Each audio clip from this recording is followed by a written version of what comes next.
Ladies and gentlemen, dear Vusion shareholders, good morning and welcome to our annual general meeting. To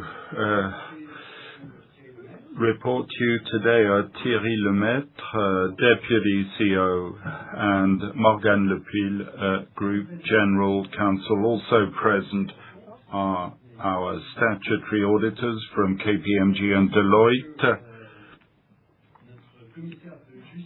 as well as our judicial officer, Madame Lucie Ancet of Venezia and Partners, who will oversee the proper conduct of this meeting and the regularity of the voting process. I'd also like to acknowledge the board members present today, including our three committee chairs, Mr. Peter Brabeck-Letmat, Chair of the Strategy and CSR Committee, who also serves as Vice Chairman and Lead Independent Director, Mr. Emmanuel Blot, Chair of the Nominations Compensation Committee, and Madame Hélène Poir, Chair of the Audit Committee. Before proceeding further, I should like to extend my warmest thanks to Madame Hélène Poir, whose term as Director will expire at the close of this annual general meeting. On behalf of the Board of Directors, of Executive Management, and all Vusion employees, I'd like to thank you, dear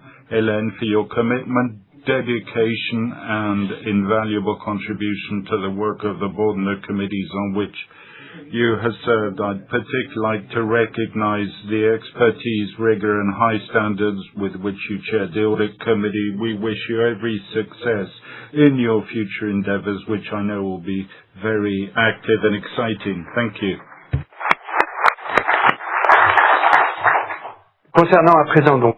I'd now like to explain the practical arrangements for today. Upon entering the room, you were given voting devices to allow you to cast your votes on the resolution at the end of the meeting. Further instructions to use these devices will be provided before the voting session. In accordance with applicable regulations, I inform you this meeting is being webcast live and a recording will be available on our website. I declare the meeting open. So we will now proceed with constituting the Bureau. In accordance with regulations, I shall chair the meeting, and I will now call up as scrutineers the two shareholders present either in their own name or as proxies, the largest number in voting rights, who've agreed to serve as scrutineers. Mr. Antoine Bell, representing BPI France, here present. Mr. Sébastien Ribeiro, representing Amiral Gestion. My thanks to both of you. I propose the Bureau appoints Madame Morgane Lepile to act as meeting secretary, and the Bureau is therefore duly constituted. This general meeting has been convened in accordance with all the applicable legal requirements. Notice of meeting booklet was sent to all registered shareholders. A number of documents are also available to shareholders, the principal ones being listed on the screen. I also inform you that the company has not received any requests from shareholders for the inclusion of additional items of draft resolutions on the agenda. So the quorum, remind you that this general meeting is being held on first call. The quorum requires 20% for resolutions within the ordinary meeting, 25% for resolutions within the extraordinary general meeting. According to the attendance sheet at the opening of our meeting, shareholders present, represented, or having voted by correspondence hold 12,514,039 votes. That's 75.24% of the voting shares. The legal quorum required has therefore been reached both for the ordinary and extraordinary parts of the meeting. This will be confirmed prior to the vote in the resolutions when the final quorum is announced by Morgane Lepile. Accordingly, I declare the meeting to be duly convened and may validly deliberate. I suggest that we do not read through the agenda since you've had the opportunity to review it, and the notice of meeting is currently displayed on screen. Morgane Lepile will present the resolutions in greater detail during the course of this meeting, and we will now present the group's business activity and results for 2025. To do so, I'll be joined by our two deputy CEOs, Philippe Bottine, who's deputy CEO in charge of the Americas region, the group's products and solutions and industrial operations, and Thierry Lemaitre, deputy CEO, whom I introduced earlier, in charge of finance and corporate functions, as well as several other members of our executive committee, Marianne Noël, Pascal Dubreuil, Pierre Demour, Sébastien Fourcy, Jérôme Amrit.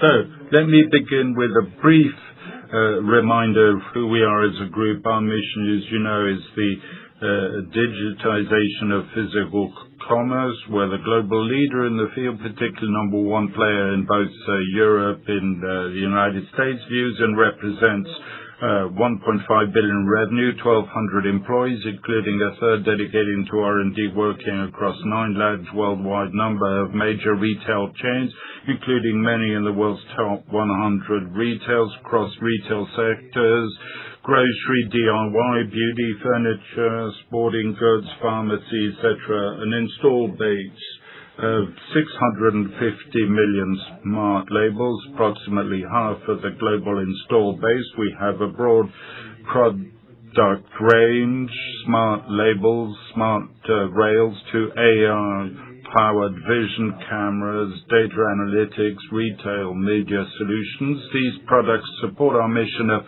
digitizing stores and transforming them into more efficient, automated, digital, data-driven, connected, and omni-channel environments. These hardware and software product lines support 4 major families of solutions: operational efficiency, local e-commerce, data analytics, and retail media and consumer services. More than ever, we're convinced that stores will be at the heart of tomorrow's omni-channel commerce.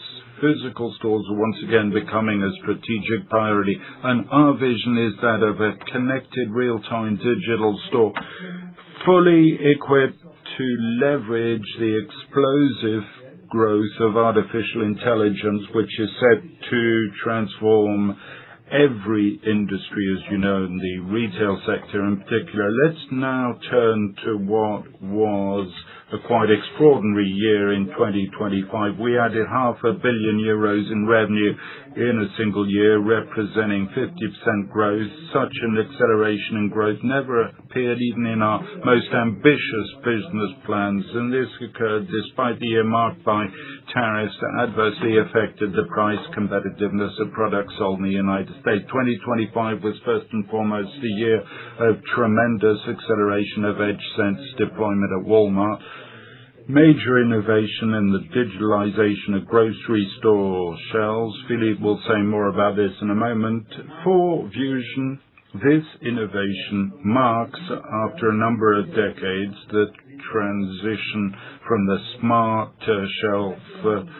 label to the smart shelf. The acceleration of the rollout, initially expected to take 5 to 7 years, reflects the strength of the solution, and Walmart's intensive use of technology contributed the outstanding results it has reported in recent months that you will have noticed. 2025, a year to pave the future growth, 1.7 billion in order intake, a historic record for the group. As always, innovation remains central, particularly the launch and acceleration of numerous AI-related initiatives, as AI is becoming a core component of everything we do. AI embedded in our solutions, notably at the heart of Captana and many other solutions, and AI in our organization with the program of AI for Vusion that we'll discuss today, with about a dozen programs aimed at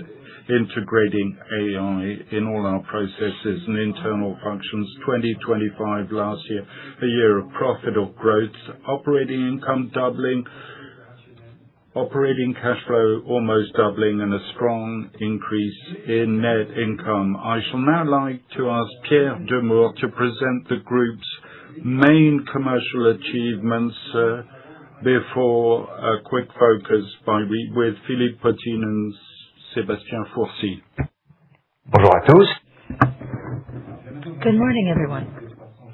I would now like to present Vusion's overall growth momentum. As you will see, our growth is not just strong, it's also increasingly international, driven by a broad customer base, the rapid expansion of value-added services, and the accelerating adoption of our cloud platform. Let's take a step back. We can first appreciate the exceptional trajectory of our revenue growth over time. Over the past 10 years, revenue has increased from 111 million euros in 2015 to 1.527 billion in 2025, and this represents a compound annual growth rate of 30% over the decade. This shows Vusion's ability to transform what was once a niche market into a large-scale global market.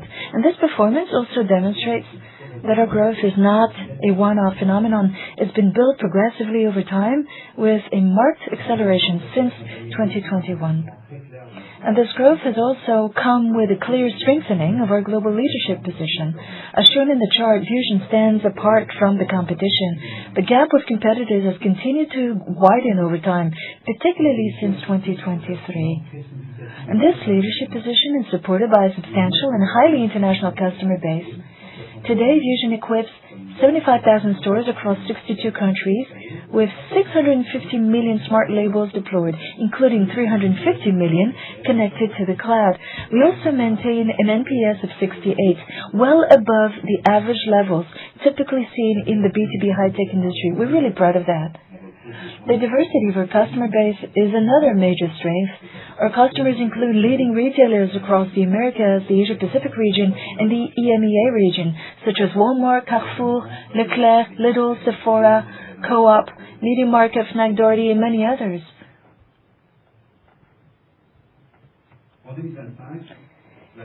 In 2025, growth remained extremely robust. Revenue increased by 51%, with a clear acceleration between H1 and H2, 649 million in the first half, followed by 877 million in the second half. This momentum was particularly driven by the Americas region, which delivered significant acceleration. Therefore, growth is being fueled both by deeper penetration of existing markets and by geographic expansion, with particularly strong contributions coming from outside the EMEA region. This momentum is also reflected in our order intake, which remained extremely high. In 2025, order intake reached 1.7 billion euros, representing 5% growth compared with 2024. It's particularly encouraging to note the return of strong order intake growth in Europe. Another very important development concerns our VASs, our value-added services. So these revenues doubled in 2025, reaching 211 million euros, representing 14% of total revenue. And this growth was driven both by non-recurring revenues and recurring revenues, which reached 83 million euros, up 45%. And non-recurring revenues reached 128 million euros, up 66%. This is a highly positive signal. Our growth is not just based on equipment volumes, it is increasingly supported by service revenues that are more recurring in nature and have the potential to generate greater value over time. Finally, the adoption of our cloud platform further confirms the transformation of our business model. In 2025, 375 million IoT devices were connected to the Vusion platform, compared with 152 million in 2024, representing growth of 147%. This acceleration is being driven by two key factors. First, new large-scale deployments, and second, the migration of our existing installed base to the cloud. And this is a key development because the cloud strengthens long-term customer relationships over time, facilitates the deployment of new services, and supports the continued expansion of recurring revenues. To summarize, Vusion combines three major strengths in its market, strong revenue growth, reinforced global leadership, and a gradual transition towards a more recurring business model driven by services and the cloud. Now, I'm going to hand over to Sébastien Fourcy, who will focus on EMEA.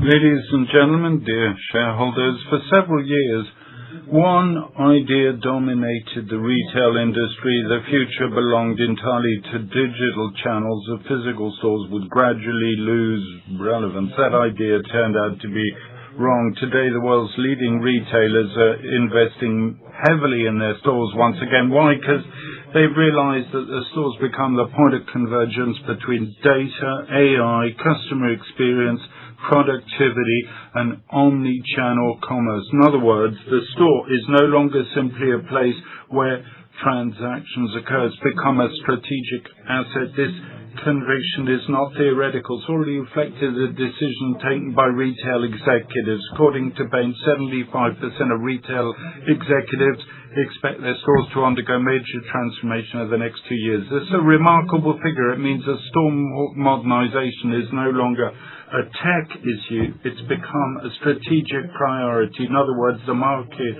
is moving precisely towards the challenges Vusion has been addressing for many years. The question is not whether this transformation will happen, is who will help retailers navigate it. I'm going to illustrate this through the EMEA results for 2025. Let me begin with what we have built. Today, we operate through 12 offices and subsidiaries across the EMEA region. We recently strengthened our presence in the UK as well in the Middle East, and more recently in Turkey. More than 40,000 stores are now equipped with our solutions. As Pierre said, cloud adoption has increased fivefold over the past 4 years. But beyond these numbers, what truly matters is the nature of the asset we built, a strong local presence, a unique store base, and close day-by-day relations with Europe's leading retailers. In summary, we've built a robust regional platform capable of supporting the next growth phase. But a platform only creates value if it continues to expand. In 2025, we continue to grow with new customers whilst significantly expanding our presence across new retail segments: convenience, beauty, pharmacy, DIY, home improvement, and specialized retail. Each deployment confirms the single reality. The challenges that we solve extend beyond our historical market: productivity, customer experience, store monetization. These challenges are universal. Our growth is no longer driven by a single sector, but by the transformation of physical commerce as a whole, and that significantly expands our addressable market. Strongest proof doesn't come from us, but from our customers, specifically one of the world's leading retailers, Carrefour. Carrefour is not just simply another country. It's probably the strongest validation of our strategic vision. After Walmart in the US, another global retailer has chosen Vusion to support the transformation of its store network. This decision is not based on a single technology. It's based on our ability to address productivity, AI, operational execution, and customer experience simultaneously. It's exactly the vision we've been pursuing for many years. What makes this partnership exceptional is not just its scale, but its depth also. Over 1,300 hypermarkets and supermarkets will be deployed across France. Multiple solutions rolled out simultaneously. Exclusive partnership across Europe. Participation in strategic innovation initiatives through the creation of a joint innovation center.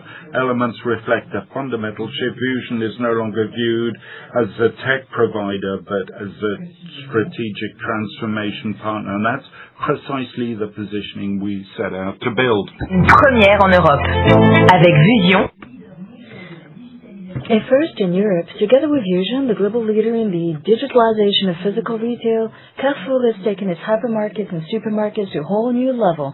Welcome to the era of the smart store.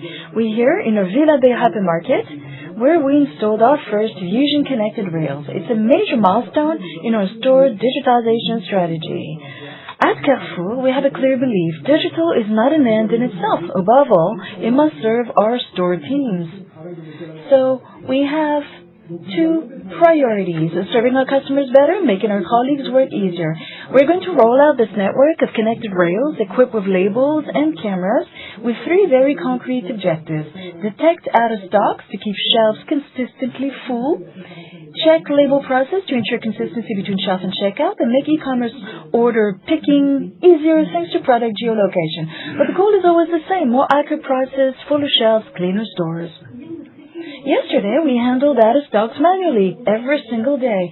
Today, we receive alerts directly on our handheld devices, which allows us to refill the shelf immediately, resolve the out-of-stock, and free up time to better serve customers.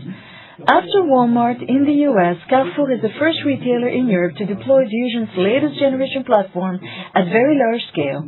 This partnership marks a major step forward toward the store of tomorrow, combining smart rail technology, AI, and computer vision, serving both customers and associates.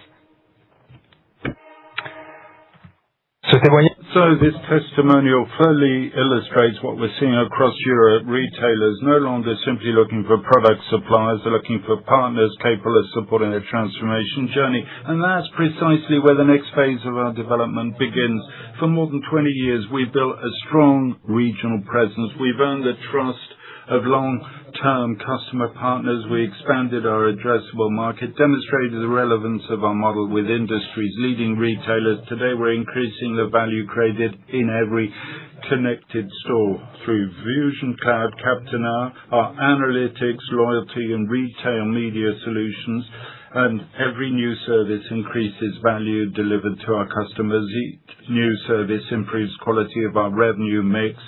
Every new service strengthens our differentiation. Our ambition is no longer simply to equip more stores, but to continuously increase the value created within every connected. Conclusion: in 2025, we demonstrated in Europe Vusion now benefits from three complementary growth engines: the expansion of our customer base, the expansion of our addressable market, and the increase in value created within every connected store. The market and the industry's leaders, players have validated this vision. Our results demonstrate our ability to execute it. We consider values creation potentially MEAs ahead of us. Thank you. Over to Philippe Potin, Deputy CEO for the Americas.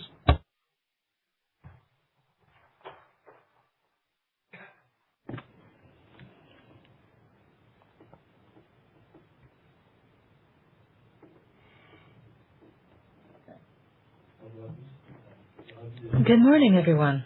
I'm delighted to be with you. I came all this way from the U.S. to attend this AGM here in Paris.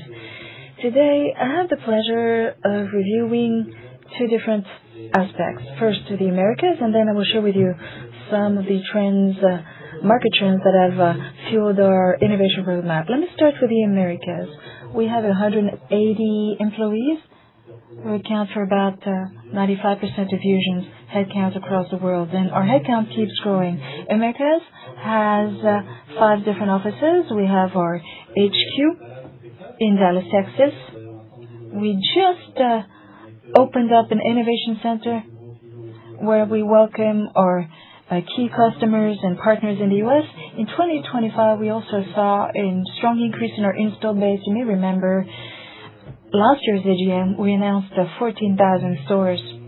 This year, 21,000 stores, which means 50% growth on last year. And we're seeing this growth not just in the U.S., where we have a strong installed base, but in other countries in the Americas, both North America, Central America, Latin America. Another key aspect, if we look at our growth prospects, in our Vusion 2027 plan, the revenue forecast came to 1 billion, but we are fully confident in our ability to deliver on that goal. We can't talk about 2025 unless we talk about key customers, such as Walmart. Large-scale deployment has began in 2025. At the end of the year, we had equipped half the installed base. And despite pressures from the Trump administration in terms of tariffs, Walmart did ask us to accelerate our deployment so that we could complete it in 2026. This is a strong show of the value added we provide, the return on investment that our solution represents, and also the strength of our partnerships. This deployment is extremely ambitious, has been from the beginning in terms of speed of execution and also scale of deployment. Customer satisfaction is as high as we expected. Clearly, our customer wants us to accelerate our deployment so we can be done by the end of 2026. This deployment is based on the EdgeSense platform, which we jointly developed in partnership with Walmart. EdgeSense is the cornerstone of Vusion's current transformation in terms of products and solutions. We are switching from smart labels to smart shelves. So what does that mean, smart shelves? Well, we're integrating into our shelves a number of technologies. Of course, we have the price tag, but we also use computer vision features, artificial intelligence, and Bluetooth technology as well. And this means we get to transform Vusion's platform into a unique solution. And we get to address multiple problems. I talked about price tags, but also order picking, management of product availability, in-store guidance, etc. So Vusion's offering means multiple solutions, and this helps leverage ROI for our customers. Now, switching from technology to economic performance, the best way to talk about the economic impact of Vusion solutions is to look at the economic performance of our customers. And let's focus specifically on omni-channel performance for Walmart. These figures have been made public. They're available. Walmart has announced 99% compliance for planograms. They've announced a 5% productivity improvement in terms of employee productivity. The number of orders fulfilled directly from stores has increased by 50%. E-commerce has grown by 5%, 25%, which is huge for Walmart. And at the moment, they're preparing 35% of their orders in less than 3 hours. And delivery comes straight from the stores. This multifaceted economic performance, obviously we're not just the contributor, but we are a strong contributor to this amazing economic performance, and we're very proud of that. This partnership with Walmart is excellent.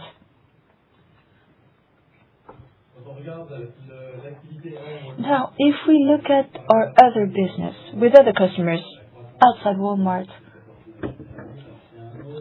there's another important aspect in the Americas that we need to address. A couple of years ago, we made an announcement that 100% of our customers there had switched to cloud technology. This is an important milestone in terms of adopting new solutions. If we look at all of the new pilot projects with U.S. retailers, they're based on EdgeSense technology, on Bluetooth technology, and systematically they come with mass retail solutions. And this shows the strength of our model and significant customer buy-in when it comes to all of these solutions that we develop and provide. I'd like to take this opportunity to show you a quick video from a well-known customer. They continue to innovate, working alongside us. They started with smart labels, and then they continue to develop their installed base with computer vision and AI solutions. So, Beau video. My name is Shandy Stillman, and I am the store director here. This store represents the future of grocery retail. A connected store where AI, computer vision, digital shelf technology, and real-time data work together to improve freshness, simplify operations, and create a better experience for both guests and team members. Vusion was selected for 4 primary reasons: strong execution, great standards, experienced staff, and adaptability to change. At the foundation of the connected store are Vusion's electronic shelf labels. These digital labels replace paper tags and create real-time connection between pricing, inventory, promotions, and store operations. Pricing updates happen instantaneously. Promotions launch in seconds. Team members no longer spend hours changing paper tags, so we can spend more time with our guests where it matters most on the floor. Electronic shelf labels are more than digital pricing. They are a communication layer between the shelf and our team members. With stock-to-light capability, team members quickly find the right shelf locations for restocking. With pick-to-light capability, online order fulfillment is faster and more accurate. The ESL lights up to highlight the exact item. The next evolution of the connected store is computer vision and AI. Vusion's Captana system continuously monitors shelves throughout the store. Instead of relying on manual checks, the system creates a live understanding of shelf conditions in real time, identifying out-of-stocks, planogram issues, gaps, and freshness risks. So before Captana was installed, on a daily basis, my team had to walk to the department, make a list, and find where their priorities were.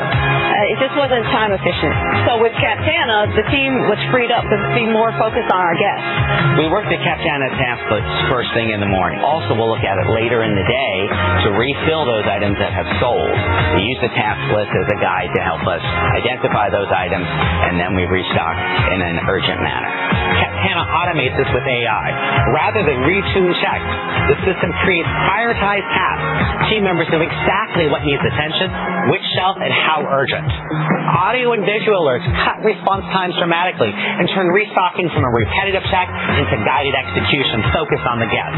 Team, we will start to miss conventional bananas at the banana table. In Fresh, we paused deployment to get it right. It allowed us to work through a lot of unique workflow issues Fresh had, which ultimately provided the best overall experience and benefit. To make sure that any time the technology flags it, it's the right flag. It's all about how do we build that trust, and it's right for the guest so we can show up in the moments that matter. Fresh products are available more often. Shelves stay full. Team members spend more time helping guests instead of checking inventory in the back. Guests shop with confidence, which drives satisfaction, basket size, and loyalty. The team members love that it helps them get the product to the floor quicker. They're more visible, more responsive, and better able to support our guests. This is the future of grocery retail, a store that sees, responds, and continuously improves. Welcome to the connected store, and welcome to Ponte Vedra Beach.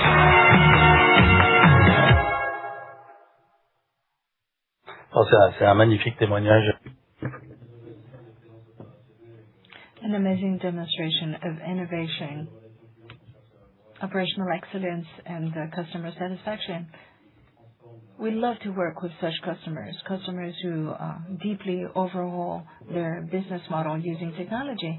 And this is the perfect segue to discuss major market trends today, which generate growth for Vusion. The first main growth driver is e-commerce solutions. E-commerce currently accounts for 21% of global trade and rising. Stores are now back at the core of retail strategies. It's important to have efficient solutions. Second major trend, agentic AI. We know that today already 65% of consumers use AI-assisted experiences while shopping. Those are astronomical figures, and AI needs reliable data and real-time data in order to operate properly, and that's exactly what Vusion provides.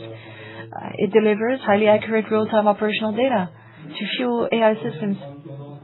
Third major trend, retail media. This is a huge market, 165 billion retail media market.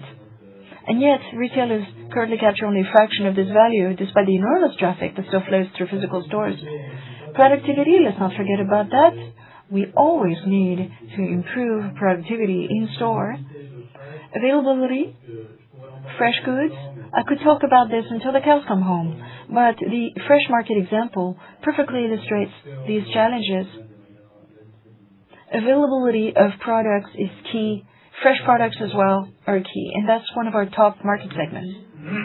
Thank you so much for watching. Now I have the pleasure of handing over to Jérôme Marie, who will introduce our exciting Vusion Intelligence program.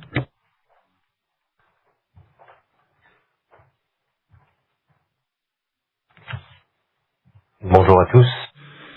Good morning, everyone. Delighted to have the opportunity to share a few examples of recent advances made by Vusion Intelligence. Let's starting by reminding our core mission, helping retailers move from the connected store to the intelligent smart store. 4 types of uses. The first is managing not just the stock outs, but here are the 200 out-of-stock products generating highest revenue losses and treating them activation. I'm going to engage with a customer at the exact moment they are making a purchasing decision.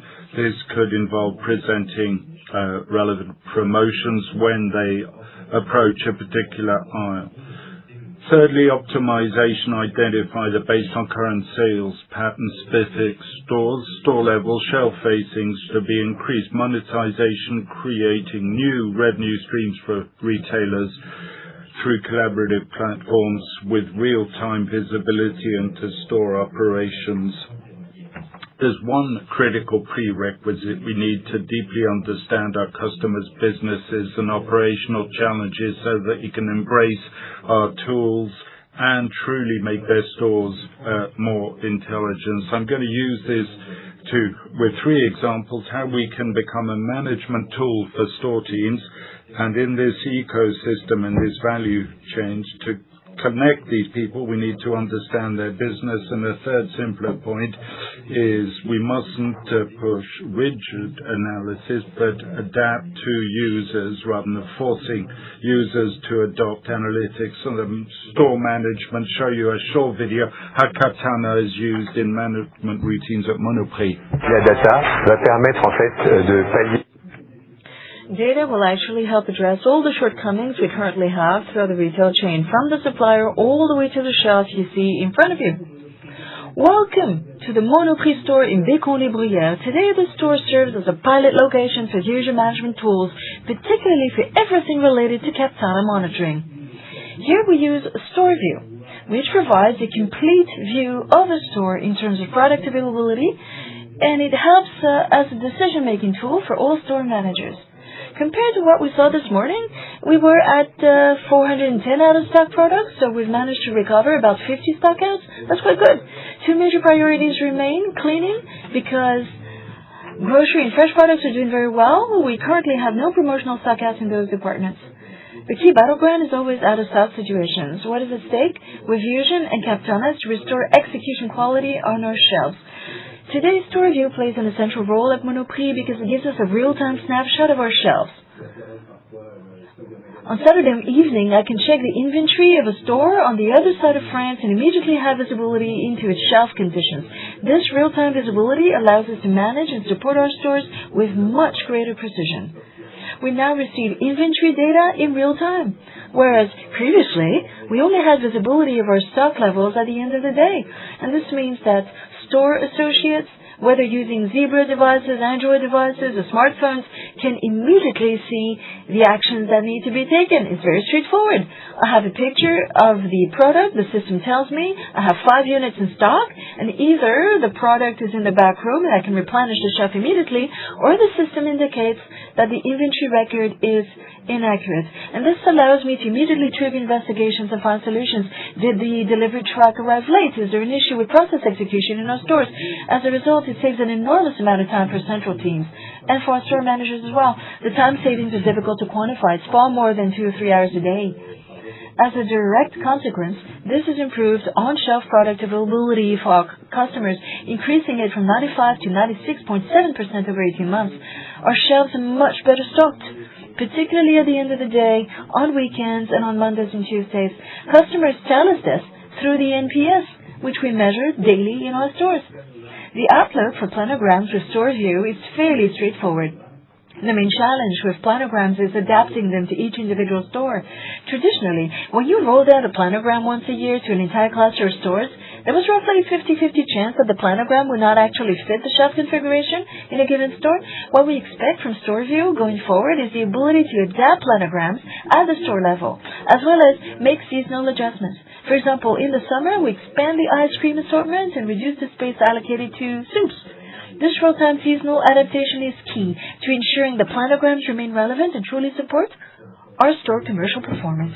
Well, I think that's a very good testimonial, and we've heard the insights from store associates, department management, store directors, operations leader in their daily environment with highly visual 3D tools with dashboards that have become in the routines, a briefing at 8 or 11 p.m. We're fully integrate the management process. That's how we can leverage our tools. The second example, no visual here, it's retail media, how the operational store. Of course, we have screens in the stores, but we have to connect the full ecosystem. We have to connect marketing, IT, operations, but design, creative agencies, installation partners, support teams, and understand all their operational needs. And this year, after an in-depth understanding the business needs and software development, we put out retail to connect real time all these players to make the store the new digital media serving brand communication. It's crucially important. As you know, it was Sébastien mentioned this. It was core to the first commercial success in 2025. We signed contracts in several countries in Europe for this. The final point is to adapt analysis to the user. I take the merchandising execution. We talk merchandising. There are seven different, and retailers do customized plans per store, and they want to check that every product is located exactly where it should be with a number of facings. Others do broadening macro merchandising. They want to check things that are far more diverse. So since we've understood their business, we put tools that allows them to check key criteria. Here you can see one they can pick, say, SKU on the product, the brand, category, segment, product, and you can say, well, you can come and check if the product present, number, maximum facings, share of shelf, correct, vertical or horizontal place, or whether specific products or brands are positioned next to one another, brand blocks and merchandising rule. Once these rules are defined, our customers can verify every other day whether those criteria are met. So very flexibly, they can come and consume the data that our AI IoT makes available on the basis of their specific needs. I'm going to stop there with those few illustrations. We wanted to show you how we clearly understand our customers' businesses to make the store smart. Over to Pascal Dubé, Chief Sustainability Officer.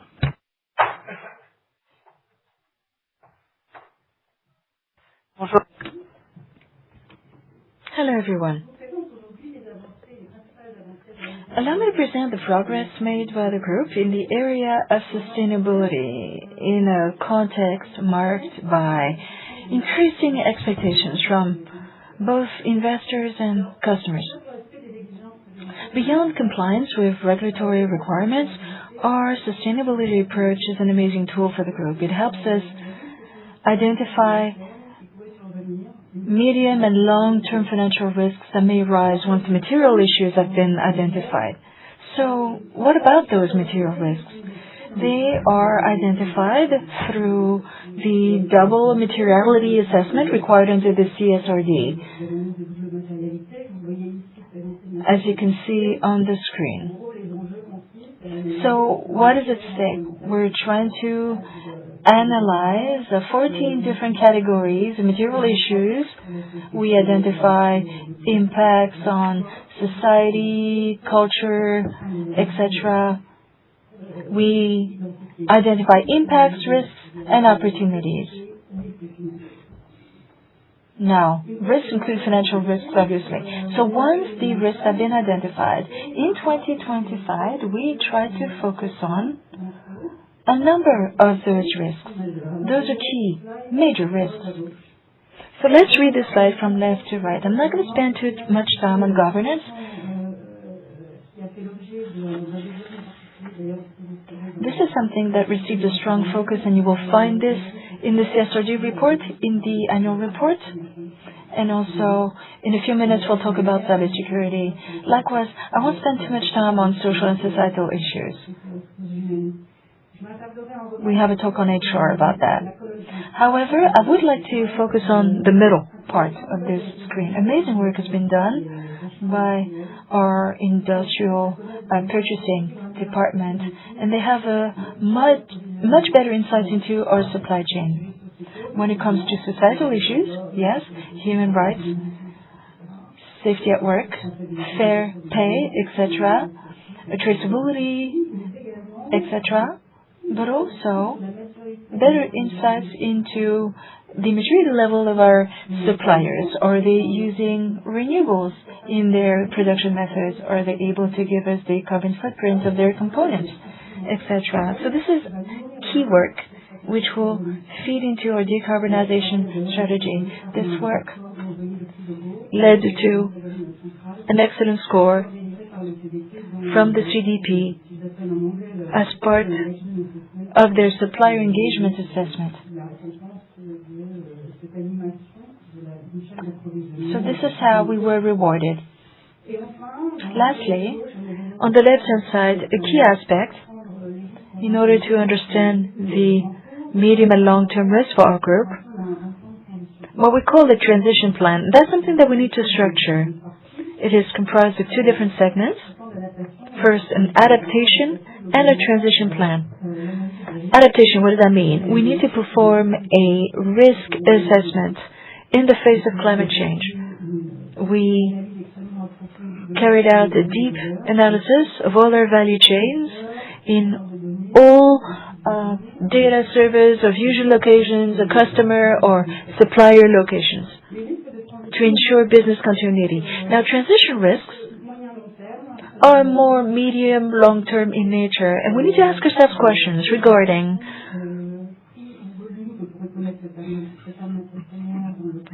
the volumes as part of a low-carbon transition. I'm referring to silica, lithium, and other critical earths that are key to the environmental transition, and also that are potential risks.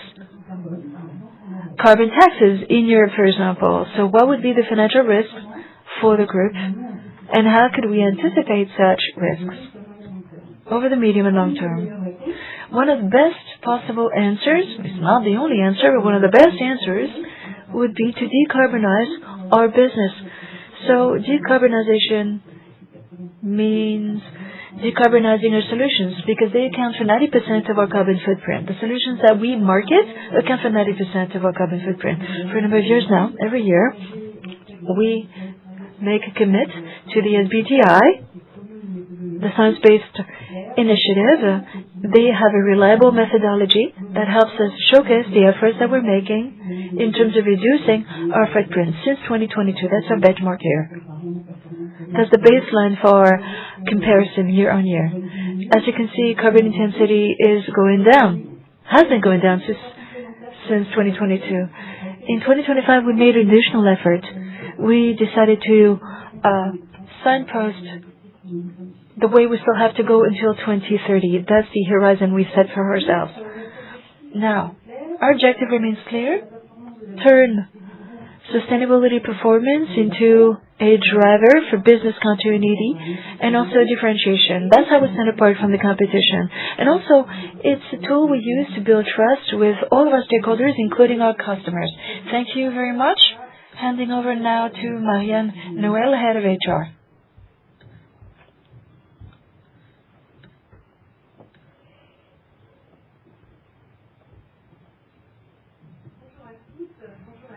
Good morning, everyone.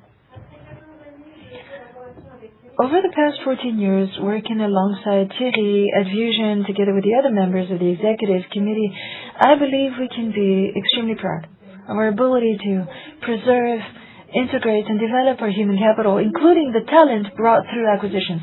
And to achieve this, we've built a shared culture, a management culture that combines diversity, alignment, and performance. And we believe that employee engagement is the primary driver of sustainable performance. And our people strategy is built around 5 priorities. We accelerate skills development and career growth, both in France and internationally. Every year we expand employee share ownership to align performance and foster entrepreneurship. We also invest in world-class working conditions, both at the office and working remotely. We promote diversity as a source of performance and innovation. And lastly, we use strong, constructive social dialogue to build a company together. Vusion employs more than 1,200 people across 19 countries. We've got 59 nationalities represented in our workforce, so cultural diversity is deeply embedded into our DNA. Our multi-generational workforce is another major strength. Gen Z now represents 21% of our headcount. As a result, our diversity program is primarily focused on increasing female representation at every level of the organization, particularly in industries where women remain underrepresented, such as tech and retail.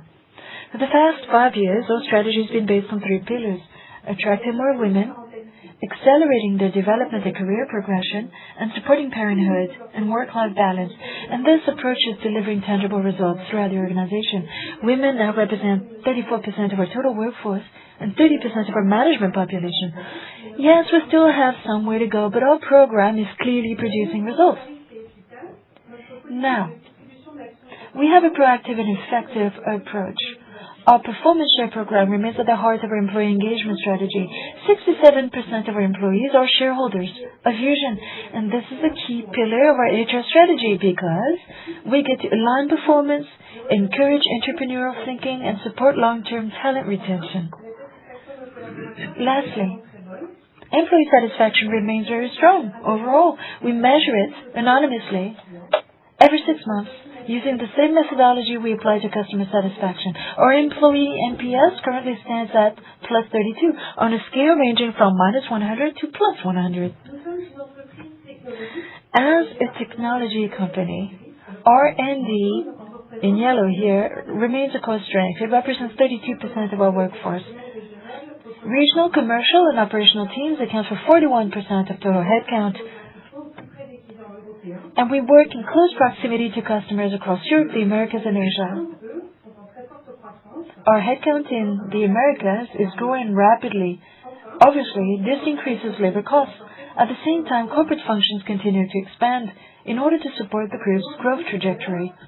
As I said before, we have a performance share program, which is at the heart of our motivation and retention strategy. How do we attract the best talents? Knowing that we're competing against some of the world's leading technology companies, well, we need to provide attractive and sustainable compensation packages. And we also need to foster a unique entrepreneurial culture.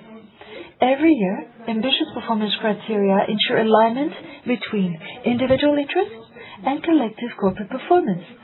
This strengthens our culture of performance while encouraging long-term value creation. Our voluntary turnover rate is only 5.3%. We're seeing remarkable stability within our leadership teams.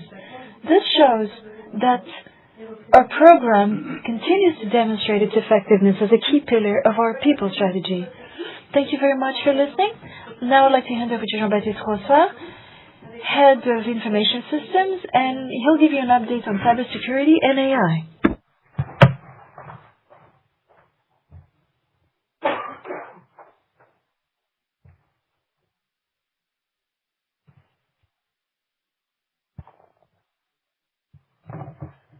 Bonjour à toutes et à tous. Good morning to you all. As you know, cyber risk is a critical issue for all companies. This is why cybersecurity has become a central priority for Vusion, not only because it protects our systems and data, but also because it directly contributes to the trust placed in us by our customers, partners, and shareholders. In 2025, we continue to strengthen our cybersecurity program around 3 complementary priorities. The first priority concerns our people. We know that security is not solely a matter of technology. It also depends on the awareness and behavior of every employee. That's why we reinforce our training, awareness, e-learning, and simulation programs, particularly through regular phishing campaigns, to further embed a shared cybersecurity culture across the organization. Second priority focused on strengthening our security posture. We deployed new tools and technologies to better prevent, detect, and respond to threats in an environment where cyber attacks are becoming more frequent, faster, and increasingly sophisticated. Finally, we continue to enhance our cyber governance. It includes alignment with recognized standards such as ISO 27001 and SOC 2, regular oversight of our security control testing programs involving our suppliers and partners, because security is only as strong as the ecosystem in which we operate. I'd like to remind you that beginning of 2026, we successfully renewed our ISO certification for our labeling solutions and IT operations. Looking ahead to 2026, we intend to build on this momentum. Three key priorities: extending ISO 27001 certification to our latest solutions, extend AI to strengthen our cyber defense, at the same time manage new cyber risks linked to the growing use of AI. Our objection remains clear: make cyber a long-term investment supporting resilience, compliance, and customer trust.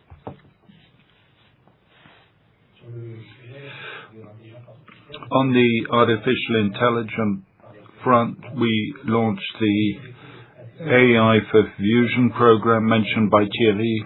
The goal is to move beyond experimentation towards broader, but above all, controlled deployment. It's not just a matter of adding new tools to the organization to make AI a practical driver of efficiency and performance for our teams, our business functions, and above all, our customers. To achieve this, we structured the program around three pillars. First pillar is broad adoption by all. AI assistants must become accessible, well understood, and effectively used. This requires supporting employees, providing training, and helping them develop the right habits so that AI can be used productively, securely, and responsibly. Second pillar, business-specific AI agents. We're moving beyond general-purpose assistance. The goal is to target specific processes where AI can streamline workflows, reduce operational friction, and improve efficiency. It's a powerful way to create additional value for customers by improving speed and quality of responses. Third pillar, governance. The rollout of AI must be properly governed. Compliance, security, sovereignty, environmental impact, and risk management must all be embedded in our approach from the outset. In summary, our ambition is to accelerate AI adoption without losing control of it. A challenge: combined adoption, performance, responsibility, making AI a genuine driver of sustainable transformation. Thank you. Back to Thierry Lemaitre. Merci Jean-Baptiste.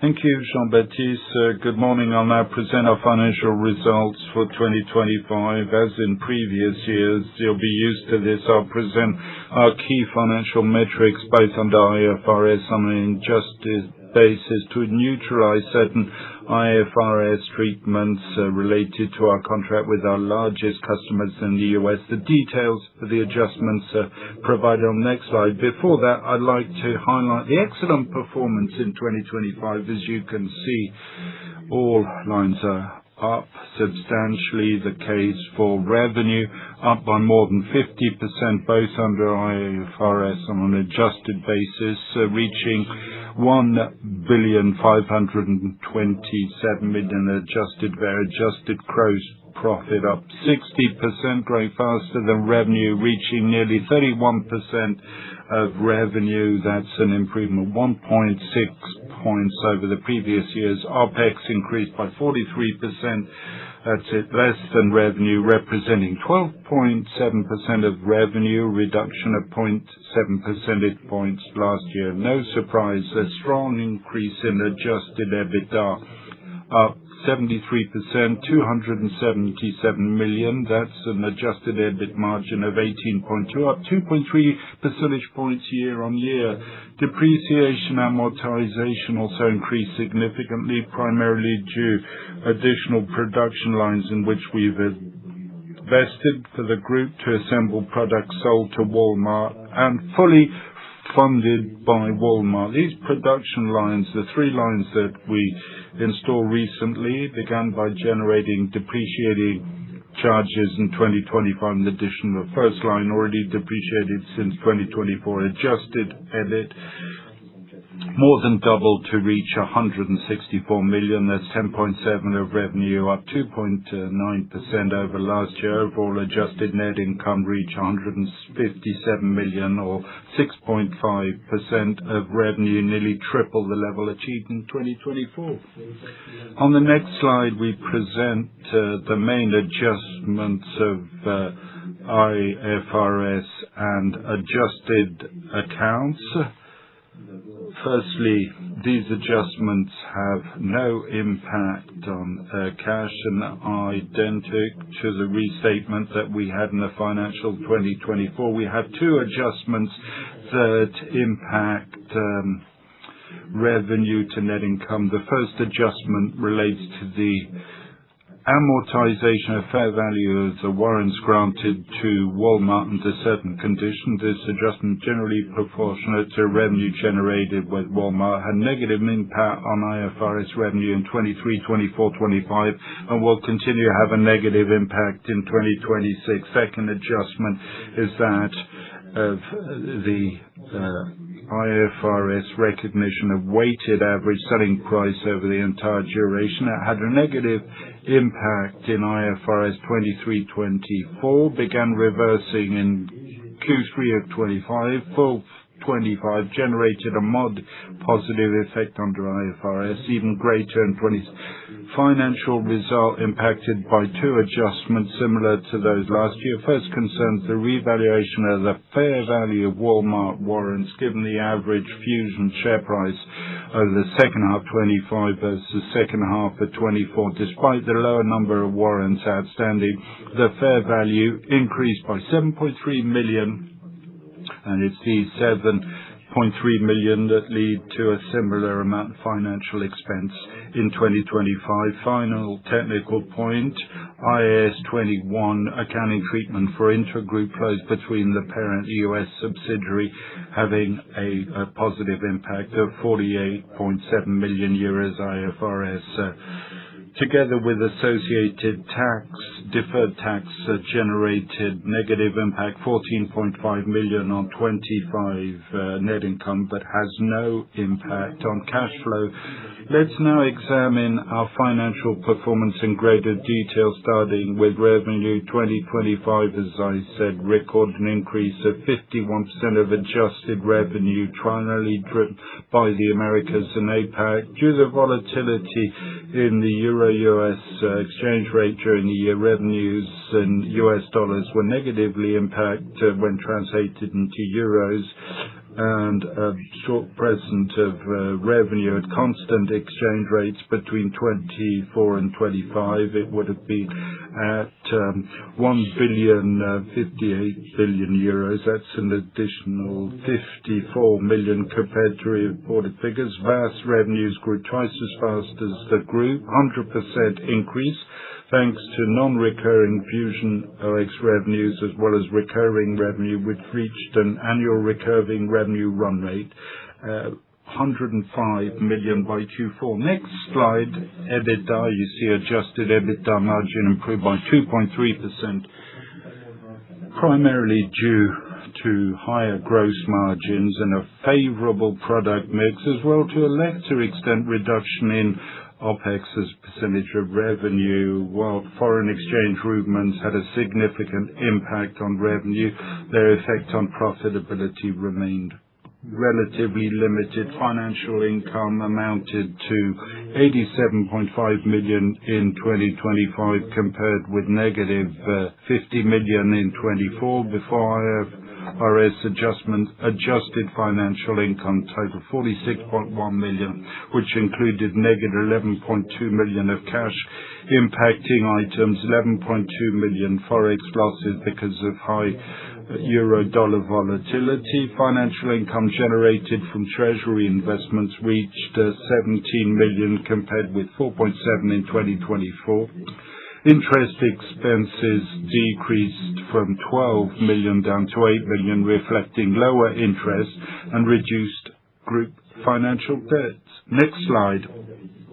CapEx total 137 million compared with 158 million in previous year. This amount 77.5 million invested in Walmart financed production lines. The final production line reached full capacity during Q3 25. The three others already entered operation during the second half of 24 and Q1 25. We now operate 4 production lines at full capacity. Cash funded CapEx financed directly by the group total 60 million in 25 as against 40 million in 24, represent around 4% of adjusted revenue. Turning now to cash flow and liquidity at the end of 25, the group reported positive net cash of 439 million compared to 393 million 1 year earlier. That's an increase of 46 million. As mentioned earlier, operating free cash flow defined as adjusted EBITDA less group funded CapEx improved significantly in both 2024 and is expected to continue increasing in 2026 and 25. It increased by 96 million, representing an increase of 83% with 24. Free cash flow affected by several factors, increase in free cash flow, but consumption of customer advance previously received from Walmart, whose negative impact will increase 2026. Investments in pre-finance production lines in 23-24 and income tax payments totaling 53 million compared with 4.7 in 24 and 24. We still had loss carry forwards to partially offset taxable income. Limited amount remained available in 24. We utilized it in 24, but no such tax loss carry forwards remain available at the end of 2025. In addition, the group executed share buyback programs, completed certain M&A, received 73 million from Walmart's exercise of its warrants. Finally, foreign exchange movements negatively impacted the value of our USD cash position by 45.6 million. To conclude this financial review, the board decided to propose at this AGM the payment of a dividend of 90 per share in 26. If approved, this would be the third consecutive annual increase for 2020. This concludes the presentation of financials. Back to Thierry Gadou to address the group's outlook. Thank you, Thierry. Many thanks to all of the members of the executive board who presented the various segments. We remain firmly on track in 2026 to deliver profitable growth. Adjusted revenue growth for the full year is expected to be between 15% and 20% at constant exchange rates and tariffs. Revenue should be relatively evenly distributed between the first and second half of the year, and both the EMEA region and the Americas and APAC region are expected to deliver growth over the full year. Total revenue for value-added services is expected to increase by approximately 40%, representing a growth rate roughly twice that of the group as a whole. And this performance will be driven by strong momentum across both recurring and non-recurring VAS revenues. And the group also targets further profitability improvement with adjusted EBITDA margin expected to increase by more than 100 basis points. Finally, as Thierry just said, we expect to continue increasing our operating free cash flow.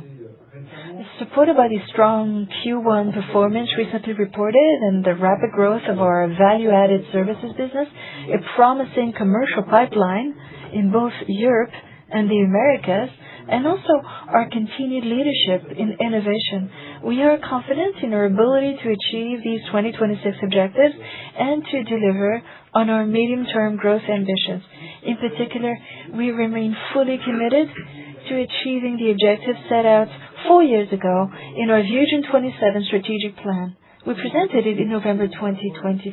Now, I'm going to hand over to Hélène Poix, head of the audit committee, and then to our statutory auditors. Are you here? I'm here, says Hélène.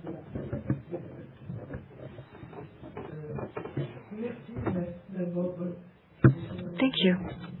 Good morning, everyone. I would like to start by thanking Thierry Gadot for his kind words. For his very kind words. I'm sorry, I'm having a moment. I've been so fortunate to be able to support this group for so many years, and also being there to support this amazing transformation and being able to work in such a positive working atmosphere. We're all determined to move forward together, so many thanks to everyone for their contributions. My warmest thanks to Thierry Gadot, of course, and also the other members of the executive committee. Also, I would like to thank the whole finance team. Thank you for your transparency. Thank you for being so responsive. Thank you for being so open-minded. Thanks to the spirit of full transparency, we've been able to do our part as members of the audit committee throughout the period during which I was fortunate to serve on this committee and also chair it.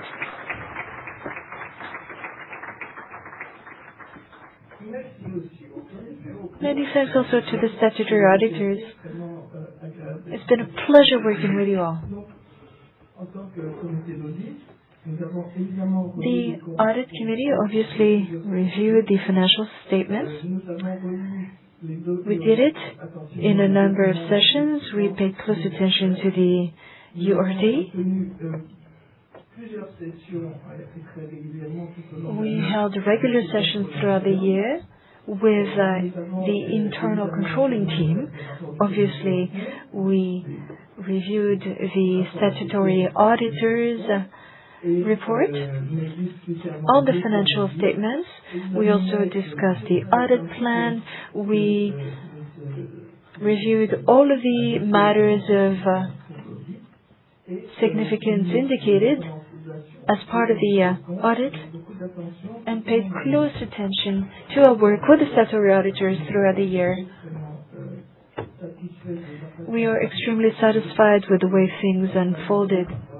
Without further ado, I'd like to hand over to the statutory auditors.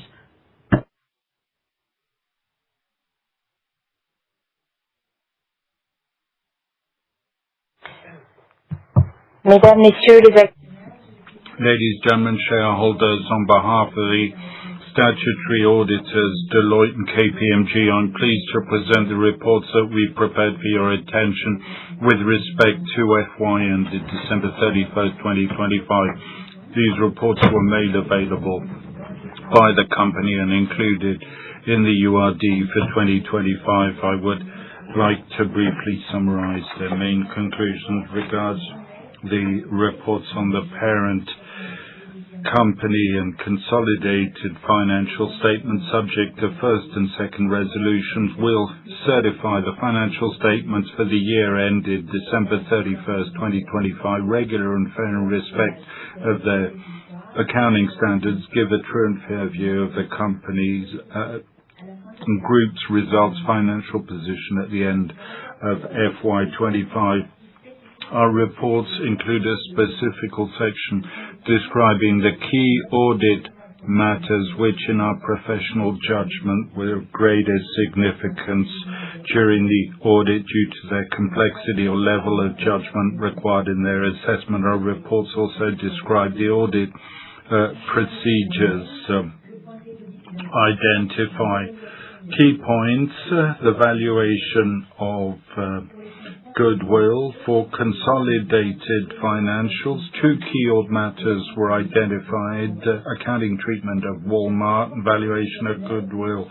A report on parent company statements includes an emphasis of the matter relating first-time application of ANC Regulation 2206, which modified the presentation of financial statements and therefore a change in accounting methods. Both reports we confirm we performed the specific regulations required by law, including those relating to that of the board on corporate governance, as well as commitments, compensation and benefits granted to corporate officers. All of our work and detailed conclusions were presented to and discussed with the group's audit committee. With respect to the fourth resolution of this general meeting, we've issued a report on related party agreement. The first section of this report covers agreements authorized and entered into during the financial year. Two new agreements are disclosed. The first concerns the termination of the cross-license agreement entered into with UN Digital Technology that was effective on December 10, 2024. The new agreement governing research and R&D activities relating to products and components. Under this agreement, the company recognized an expense of $2.8 million during FY 2025. Second agreement relates to a supply and industrial subcontracting contract signed with BOEVT Hong Kong on December 22nd, which did not generate any expense for the company in 2025. Our report also refers to several agreements previously approved by shareholders and whose execution continued during 2025. These include the supply and industrial subcontracting agreement and its amendments entered into with Chongqing BOE Smart Electronic System Co., under which the company recorded total purchases of $244 million of purchases during the year. Several agreements entered into with Fuzhou BO Optoelectronics Co. and Beijing BOE Optronic Technology Co. relating to product development arrangements that include exclusivity provisions with no impact on 25 financial. Supplied agreement with UN Digital Technology Beijing relating to the sourcing of components and selection of subcontractors for finished products, which generated an expense of $0.6 million of components purchases in 25. And lastly, a cross-license, finally, the affiliation of your chairman and chief to the GCG unemployment insurance scheme, representing an expense of €23,000. Under the extraordinary meeting, we've issued several reports. A report on the proposed share capital reduction relating to Resolution 16, a report on the delegations of authority relating to share issuances relating to Resolutions 18 through 22, a report on capital increase for employees in the savings plan relating to 23, authorization for free shares, Resolution 24, and a report on the proposed amendments of terms and conditions of warrant issued in favor of Walmart, Resolution 25. Les diligences mises en œuvre. These reports describe the procedures performed and don't contain any observations. Lastly, we also issued a report not associated with a resolution submitted to this general meeting. This concerns the report on sustainability and taxonomy disclosures. Our limited assurance engagement covered compliance with ESRS, European Sustainability Reporting Standards, and applicable European regulation. Based on the procedures we performed, we did not identify any material statements, omissions or inconsistencies. Ladies and gentlemen, thank you for your attention. Merci. Et nous allons donc, je vais passer la parole. Thank you. I'm now going to give the floor to Morgane Lepris for the presentation of the resolution submitted for voting. Thank you, Thierry. Ladies and gentlemen, dear shareholders, hello. A total of 27 resolutions are submitted for your approval at this AGM. Resolutions 1 and 2 have to do with the approval of the financial statements. You've received a detailed presentation from our Deputy CEO, Thierry Lemaitre, so I will not revisit them. Resolution 3 has to do with allocation of earnings and dividend. As we said before, this year, we propose a dividend of 0.9 euro per share compared with 0.6 euro per share last year. The dividend will be paid on June 12, 2026. As shown on the slide, the remaining earnings after dividend payout will be carried forward, and the legal reserve will be maintained at the required level of 10% of share capital. The following resolutions. Resolution 4, approval of 2 related party agreements entered into in 2025 and are approved, or rather authorized by the Board of Directors. Our statutory auditors just referred to them. These agreements are also described in greater detail in section 3.6 of the URD. Now, resolutions 5 to 10 have to do with the board composition. You are first asked to ratify the appointment by co-optation of Ms. Lynn Castonguay, who joined the board in February 2026, as an independent director, replacing Ms. Johnson. You are also being asked to renew her term for a 3-year period. Ms. Castonguay is with us today. I'm going to ask her to come to the rostrum so she can introduce herself to our shareholders.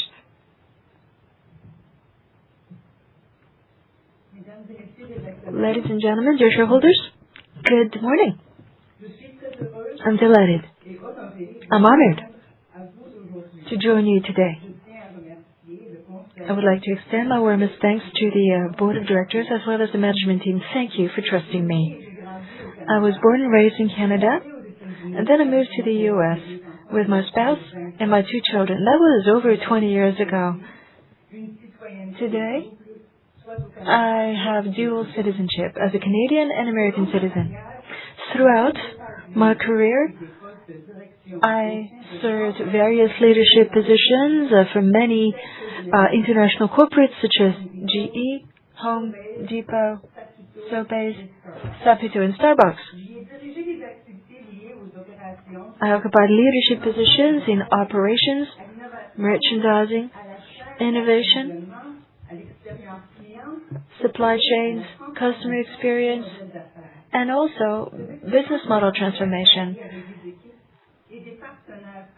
Over the years, I've worked with teams and partners across the world, and this helped me realize how quickly retail evolves. Retailers are faced with increasingly complex challenges today. It's important to improve store productivity, optimize inventory, resolve out-of-stocks, reduce waste, ensure planogram execution, while at the same time improving customer experience using physical and online distribution channels. In the meantime, artificial intelligence, customer loyalty, data analytics, and online sales are all having a deep impact on how retailers operate and make decisions. Both online and offline retail are no longer separate. We're seeing quick convergence between the two, and retailers are looking for solutions that will help them manage this new reality. It is precisely what I've found attractive about Vusion. Of course, this company is recognized for its leadership in electronic labels. But what I found particularly impressive is Vusion's ability to respond to some of the biggest challenges retailers are currently faced with. How do you better manage product availability and inventory, improve team productivity in stores? How do you help consumers find what they're looking for quickly? How do you ensure better operational execution? And also, how do you use data and artificial intelligence so as to make the best possible decisions in real time? These are challenges I've been faced with throughout my career. And I continue to see those challenges emerge in my responsibilities as a director. I do believe that Vusion has a unique combination of technology, data, artificial intelligence, and retail expertise. And this combination helps it support retailers as they operate their own transformation. It is this vision, it is the quality of Vusion's team and its leadership qualities that it is because of all this that I decided to join the board. And I'm really enthusiastic. I'm looking forward to using my international experience in mass retail, in innovation, in transformation and governance. I'm looking forward to using my skills to help Vusion continue to grow. Assuming you ratify my co-option. Thank you in advance for your trust. I look forward to working with my fellow board members as well as the management team over the upcoming years. Thank you so much. Merci, Madame. Thank you, Ms. Castonguay. In addition, shareholders are asked to renew the mandates of Peter Brackmet-Lemat and Mr. Moison, resolutions on intent. This approach also helps maintain a healthy balance between recently appointed and more experienced board members. As a reminder, Mr. Brabeck has served on the board since 2022 and Mr. Moison since 2020. You're also being asked to renew the term of Mr. Gadou as a board member, as well as Ms. Senui Hay, Resolution 8. Mrs. Hay has been a member of Vusion's board of directors since 2020 and also serves on the board of BOE Smart Retail, a significant shareholder of the group. If you approve these resolutions, the board would consist of,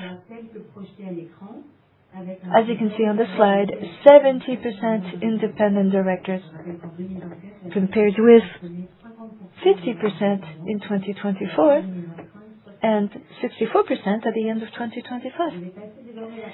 I will now hand over to Emmanuel Blot, Chairman of the Nomination and Compensation Committee, who will present the resolutions relating to executive compensation. Mesdames, Messieurs. Ladies and gentlemen, shareholders, good morning. Coming back to again Resolution 1114 that concerns compensation. Firstly, the compensation in respect to 2025 of executive officers, and then 25 CEO Mr. Gadou, and then 2026 with compensation policy of the board and the compensation policy of the chairman and CEO. Slide on screen details the compensation awarded to the board members in respect of 2025. As you can see, and as a reminder, the company does not compensate non-independent directors. Regarding compensation of chairman and CEO, you have the details of the compensation for 2025, an amount of variable compensation of 383,040 based on qualitative performance criteria, and the granting of 7,978 performance shares. Resolution 13 concerns, as I said, the director's compensation policy. No change versus last year. This time, compensation policy for the chairman and CEO 2026, stability over last year, no major changes. You have, of course, the various components summarized on the slide, but also detailed in the notice of meeting. Concerning variable compensation, shown here is the split 70% between quantitative criteria, 30% qualitative criteria. Qualitative criteria representing particular areas of focus that the board and the management team will focus on regarding the distribution, its stability comparatively versus last year. And as regards long-term compensation for the chairman and CEO, we considered stability is a good thing, and we confirmed, if you approve that, the criteria thus described. So that's for the resolutions 11 to 14, and back to Morgane. Thank you, Chair. The final resolution within the ordinary general meeting concerns the authorization, usually granted to the board of directors, to repurchase company shares. So this is resolution 15. Now, moving on to the extraordinary resolutions. Resolution 16 complements the previous share buyback authorization. It authorizes the board of directors to reduce the share capital through the cancellation of treasury shares held by the company. Then we have a whole block of resolutions, resolution 17 to 23, which have to do with financial delegations. These delegations provide the company with the flexibility it needs to raise capital efficiently in support of its strategy without having to convene a new shareholders meeting. The maximum amounts are displayed on the screen. The maximum amounts vary depending on the type of capital increase and whether shareholders' preemption rights are maintained, what we call DPS in French. So as usual, when preferential subscription rights are maintained, the maximum issuance amount is higher than when these rights are waived. So the maximum issuance amount is approximately 16 million euros, representing around 50% of the share capital. When subscription rights are waived, but a mandatory priority period is provided, the ceiling is reduced to 6.7 million euros, representing about 20% of share capital. So that's resolution 19. Without preferential subscription rights and without the mandatory priority period, the ceiling is limited to 10% of share capital. So I'm referring to resolutions 20 to 22, and these limits are not cumulative. They remain subject to the overall ceiling, which is 10% of the share capital. Now, resolution 24 regarding performance share authorization. The authorization is kept at 4.5% of share capital for a period of 38 months. For reference, the previous authorization granted by the AGM on the same front covered the same percentage and duration and was utilized by the company at approximately 2% of share capital. Resolution 25. It introduces additional flexibility regarding the exercise of Walmart's warrants, what we call BSA in French. Currently, Walmart may only receive newly issued shares when exercising its warrants, resulting in shareholder dilution. If approved, this resolution would allow the company to deliver treasury shares instead, thereby reducing potential dilution.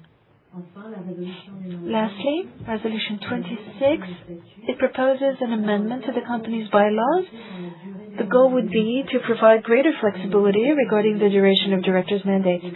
So the standard term remains 3 years, but shorter terms could be used when necessary to maintain appropriate staggering of board appointments.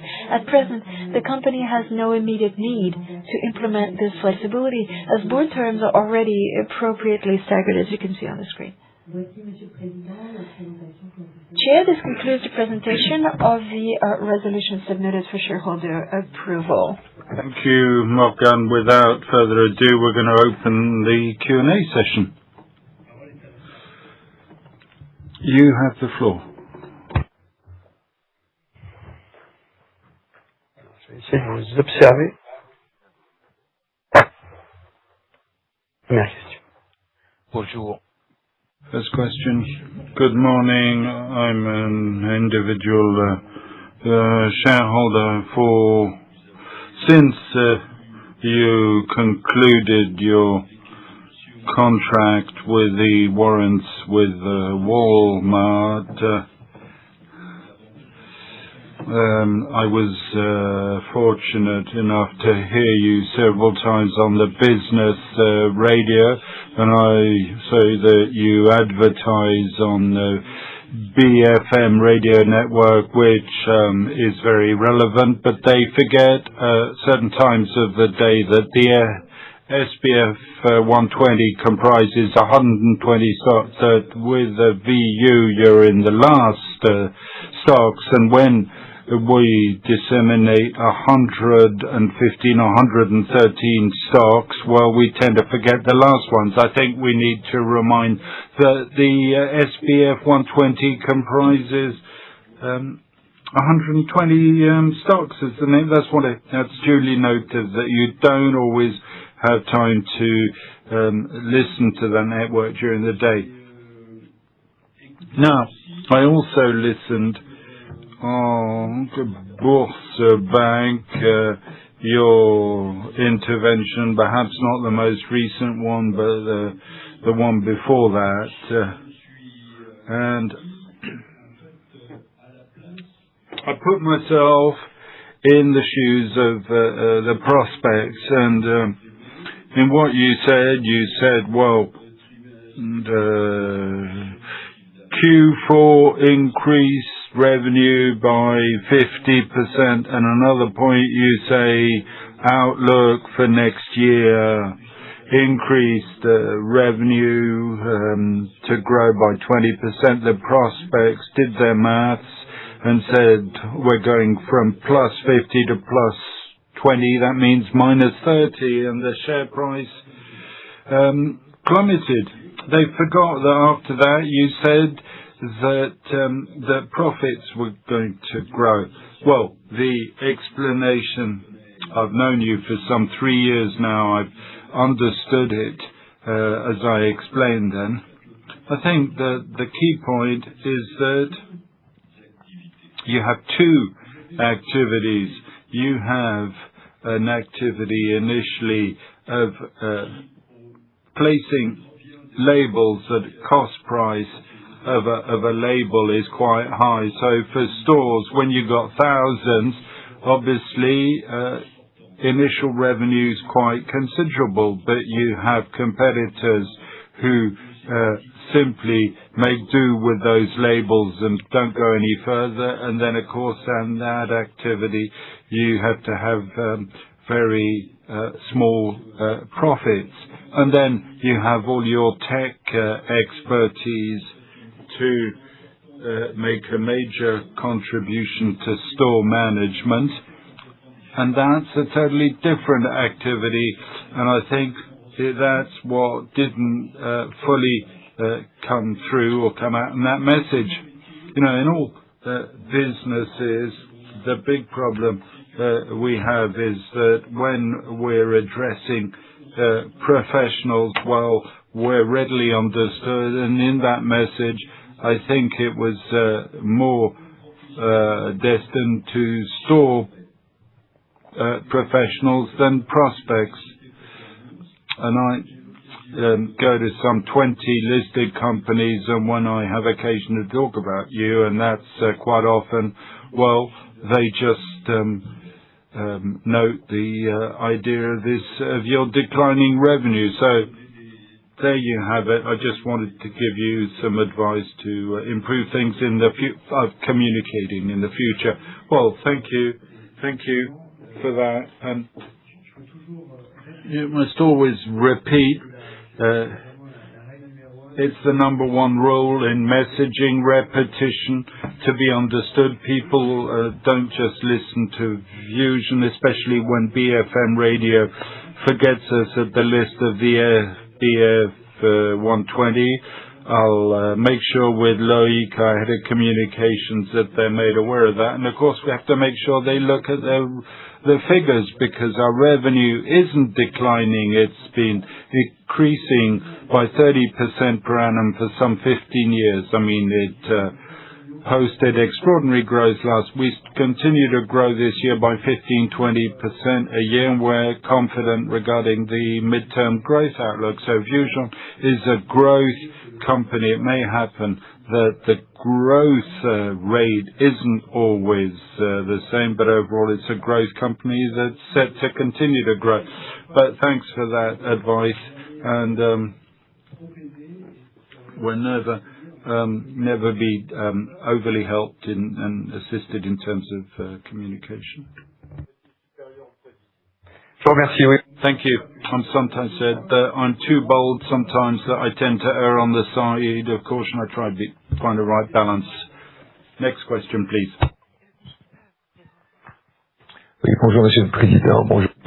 Hello, Chair. Good morning, ladies and gentlemen. I have a couple of observations, plus one question. Firstly,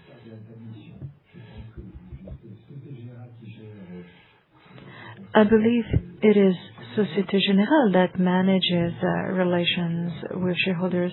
In my experience, Société Générale causes trouble.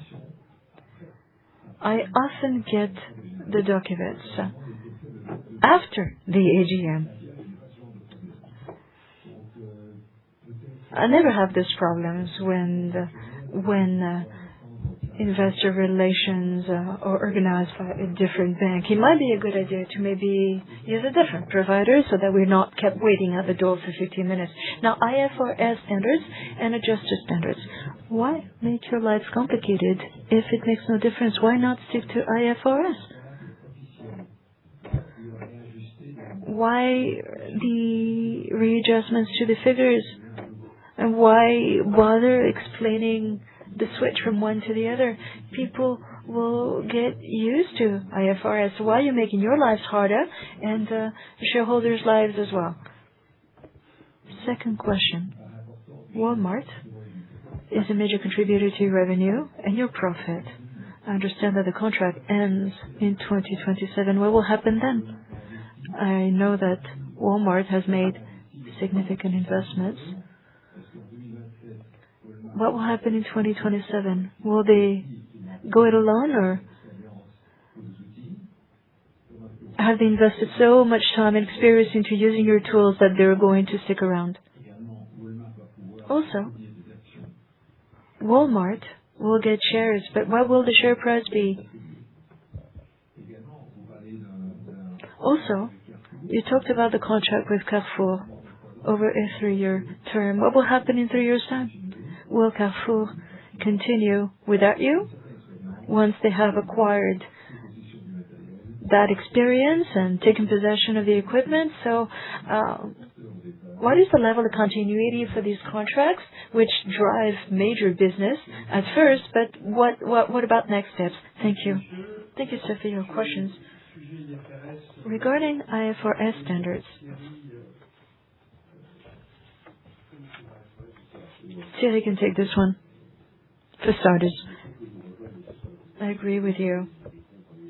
Yes, IFRS standards and adjustments have an impact on the Walmart contract, and it does make things complicated. And the reason why we chose adjusted and IFRS standards is because a number of shareholders wanted us to. Unless we do that, unless we make the adjustments to the financial statements, we're seeing much lower growth in revenue, and then we have to explain that part of the reason behind this lower growth has to do with the restatements pertaining to the Walmart contract, and that is why we made that decision to present to the adjusted financial statement so as to preempt that question, which has cropped up before when we met with investors. So that was the goal behind the adjustments, so as to preempt potential questions from investors, because these questions have cropped up before. Regarding your second question, or rather part 2 of your manifolded question, we need to start with a reminder. When you're dealing with a key customer, and that's the way things have always happened, we're dealing with long-term customer relationships, and you're building customer loyalty. Generally, those are customers that we grow our business with. Their share of business is increasing. We've been able to expose to them our wide gamut of solutions. So this has never happened before. Starting a contract, and at the end of the contract, the customer disappears and goes off on his own into the sunset. No, that doesn't work. That's not reflected in our business. Our business is posited on decades-long customer relationships, and our customers account for significant revenue. Because, and this stands us apart from the competition, we have a whole portfolio of solutions that our customers have come to trust. Now, allow me to offer one correction. Walmart has not invested into the tools. We own the tools. They simply pre-finance the tools. So these are proprietary tools that we make available to Walmart. Also, Walmart is a company with whom we will wrap up just part of the project. There are many other solutions, and we've tried to give you examples today, solutions that we're working on with Walmart. And Walmart is a major retailer at global level. They have a presence in many different countries, including Mexico. We're rolling out solutions in Mexico and many other countries as well. And also there's something you need to realize about Walmart. Considering its scale and growth, every 3 years, because of their growth, this is the equivalent of us increasing our revenue by 1/3. And they're doing that. Every 3 years, they add to their growth, they add to their revenue the equivalent of our revenue. So we need to bear in mind their vast geographic presence, their size, their growth rate. So I think this is a big customer and they're here to stay. Again, this is phase 1. This is the first milestone in our whole scope of solutions, and I think the future holds much more in store, both for Walmart and for all of our other customers. We cover a lot of processes that retailers use. This means our customers are home to a lot of growth drivers. I'm talking about our revenue. I can't see. Let me know if there are other questions. Bonjour, Monsieur le Président. Morning, Chairman, to all. I'm an individual shareholder. I'm up here at the back of the room. Thank you for your AI presentation. I've got a comment on the presentation of the AI section.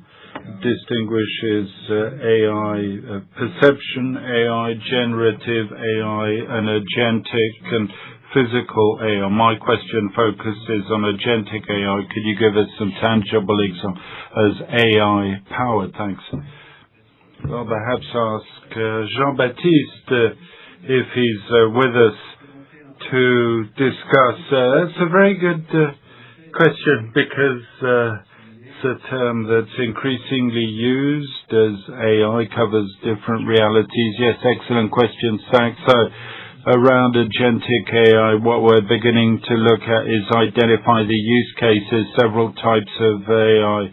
Agentic, perhaps agentic that I'd call personal, everything that can assist team members in their daily work, from enterprise AI, typically agents that can serve to provide benefits for all the teams. We're focusing on the various AI levels. The one of most interest is AI enterprise, agentic enterprise, identify use cases that we've done to give performance and efficiency drivers, typically examples in finance for accounts payable, examples for ADV, automated orders. Someone sends us a mail, how we can use an agent that can process that order. Also logistics, receptions of orders or order processing. We're addressing that with agentic AI. You're raising a point about the various types of AI. We have agentic AI. We're not stopping there. We have algorithmic AI, predictive AI we can use in certain cases.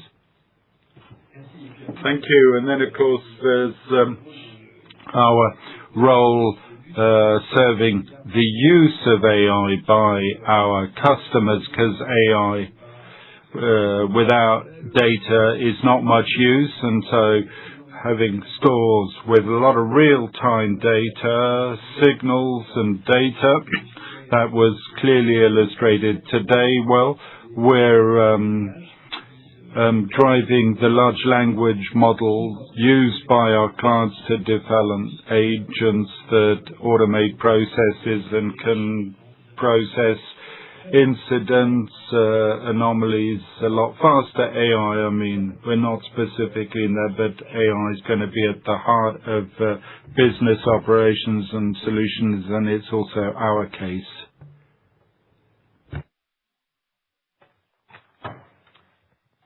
Bonjour, Philippe Bernay, actionnaire. Hello, Philippe Bernay. I'm an individual shareholder.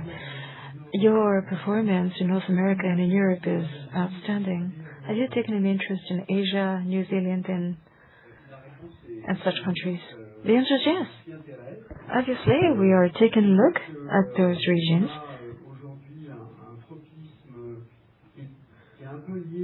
Clearly, our current affinities are based on the way that we've analyzed the market, and based on our market analysis over the next 5 years, between now and 2030, much of our market growth will be found mostly in EMEA, in Europe, and in the Americas. So this is why we're focusing our investments in those two regions. But, as been shown before, our 10-year vision does encompass all regions of the world, including Asia, India, and China, of course, not forgetting Southeast Asia. We have a subsidiary in Australia, and we cover New Zealand from that office.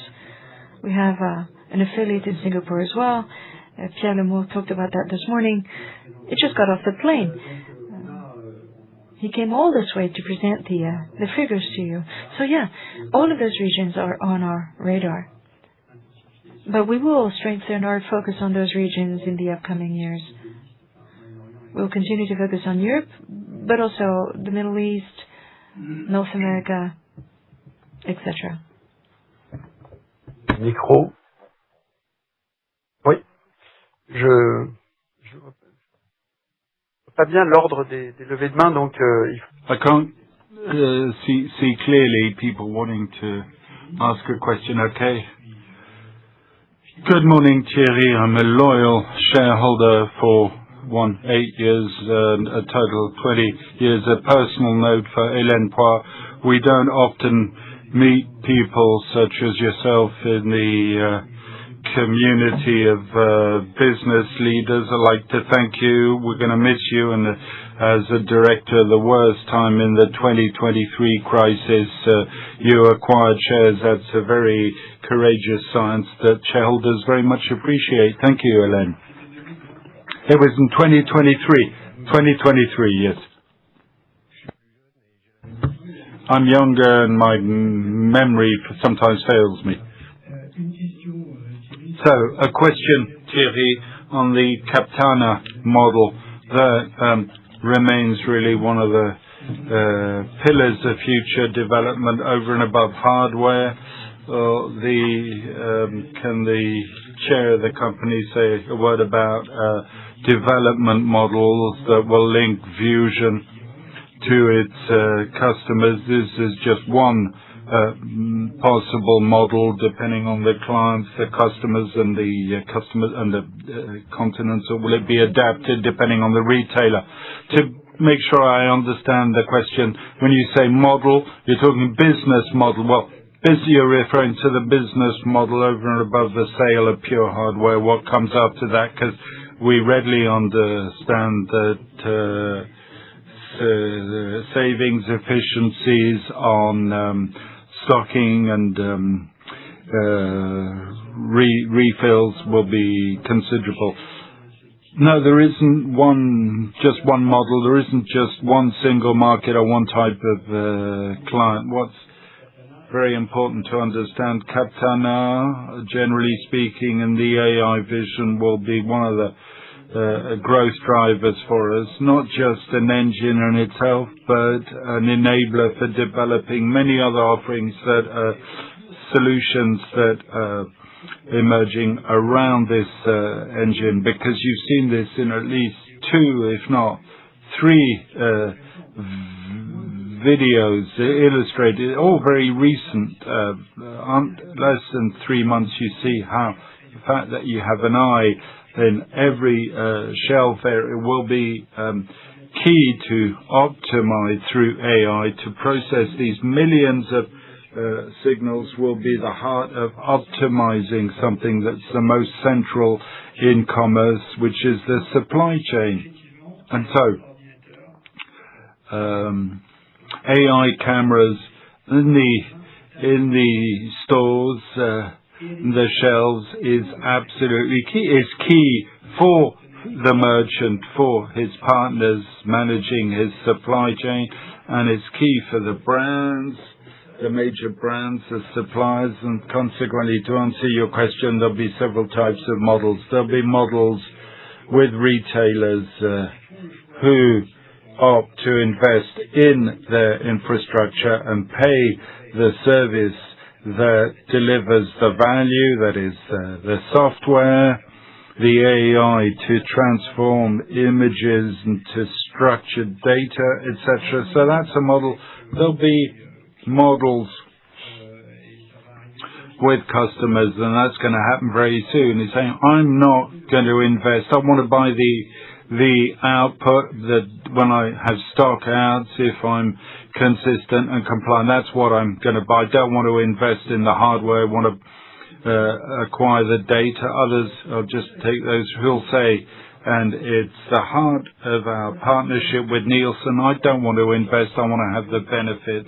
But as it benefits my suppliers hugely, they're going to pay for that solution because they're spending a huge amount of money to acquire far more partial, less frequent, more granular data, and they're spending a lot of money to do that by sending people in the stores to observe the shelves. So I'm going to help them save a lot of money. They'll finance the infrastructure, and that's another model. And that's one of the solutions that's at the heart of our partnership at Nielsen, which is progressively being rolled out. There are many models. What's certain is that a key component, one of our major clients says to computer vision, it's the next big development in this sector. We're really at the cutting edge. There'll be several models, but they'll be good. They'll all be good models. Hello, I'm an individual shareholder. I have a couple of questions. First of all, how well do you get along with your Chinese partner, BOE Technology, once they've sold a part of the shares, and what is their equity in Vusion Group? On the business front, EdgeSense.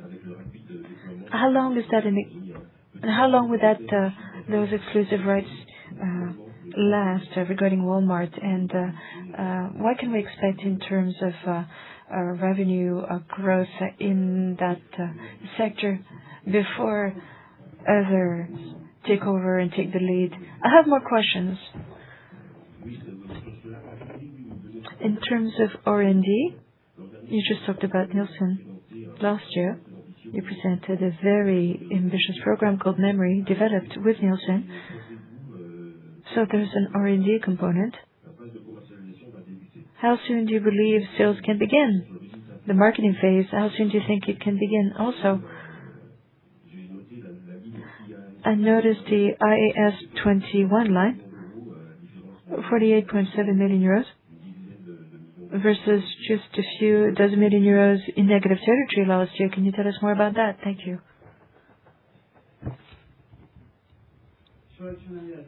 Now, our relations with BOE are very good, and these relations are twofold. BOE is a subcontractor, an assembly subcontractor. We have 3 or 4 such contractors. We have a highly geographically diverse supply chain.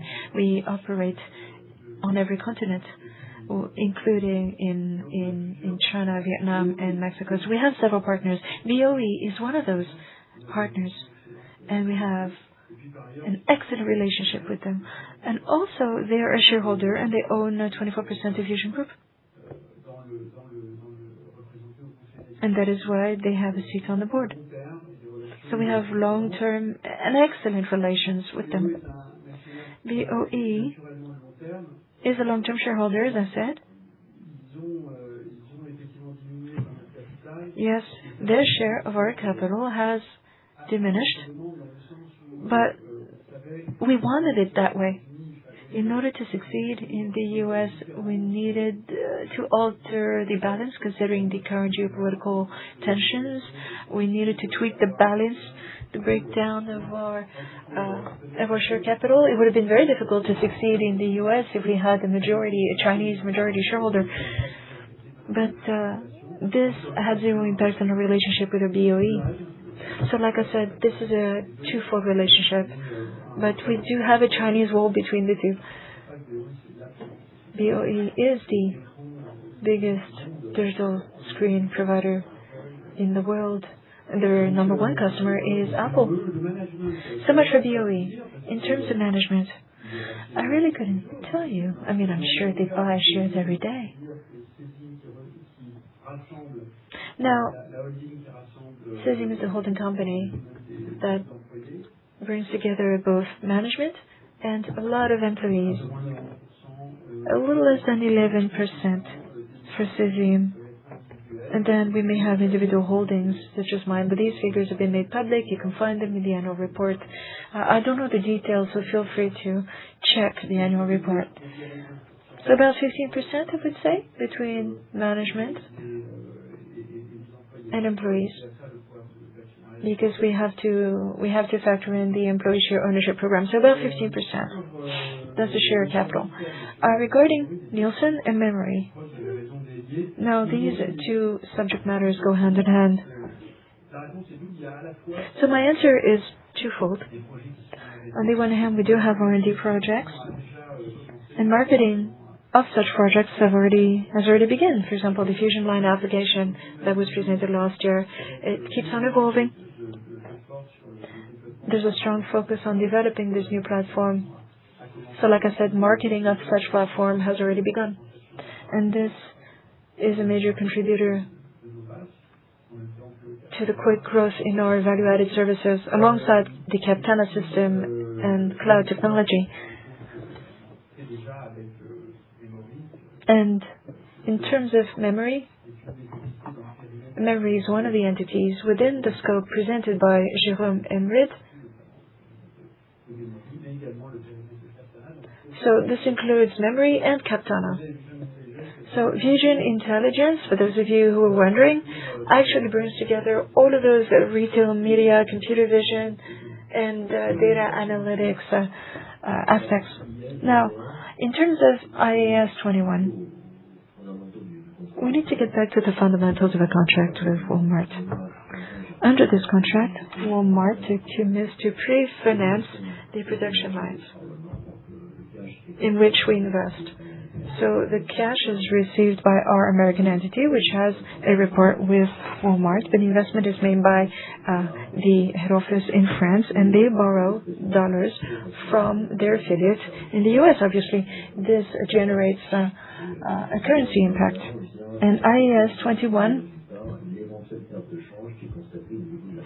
actually recognize the potential of forex loss at HQ level, because there's volatility between the euro and the dollar, and we need to continue investing into the production lines, and this means that the head office has borrowed even more dollars from its U.S. affiliates. So there's a cash impact, which is reflected in the P&L. Now, regarding your question about Walmart, there's no exclusive contract with Walmart. Oui.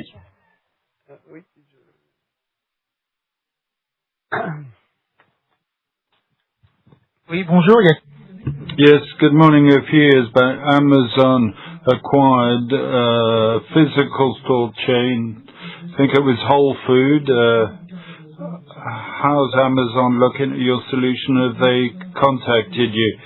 And all retailers, be it Carrefour, Walmart, etc., sell on the web. So are you involved in the interface on online sales? So you're managing the SKUs past SL inventory. It's perishable inventory that's key. So are you involved? I mean, could we imagine a virtual stores on site? And do you have a role to play in that, or there's solutions you're just in the physical store? Thanks. Well,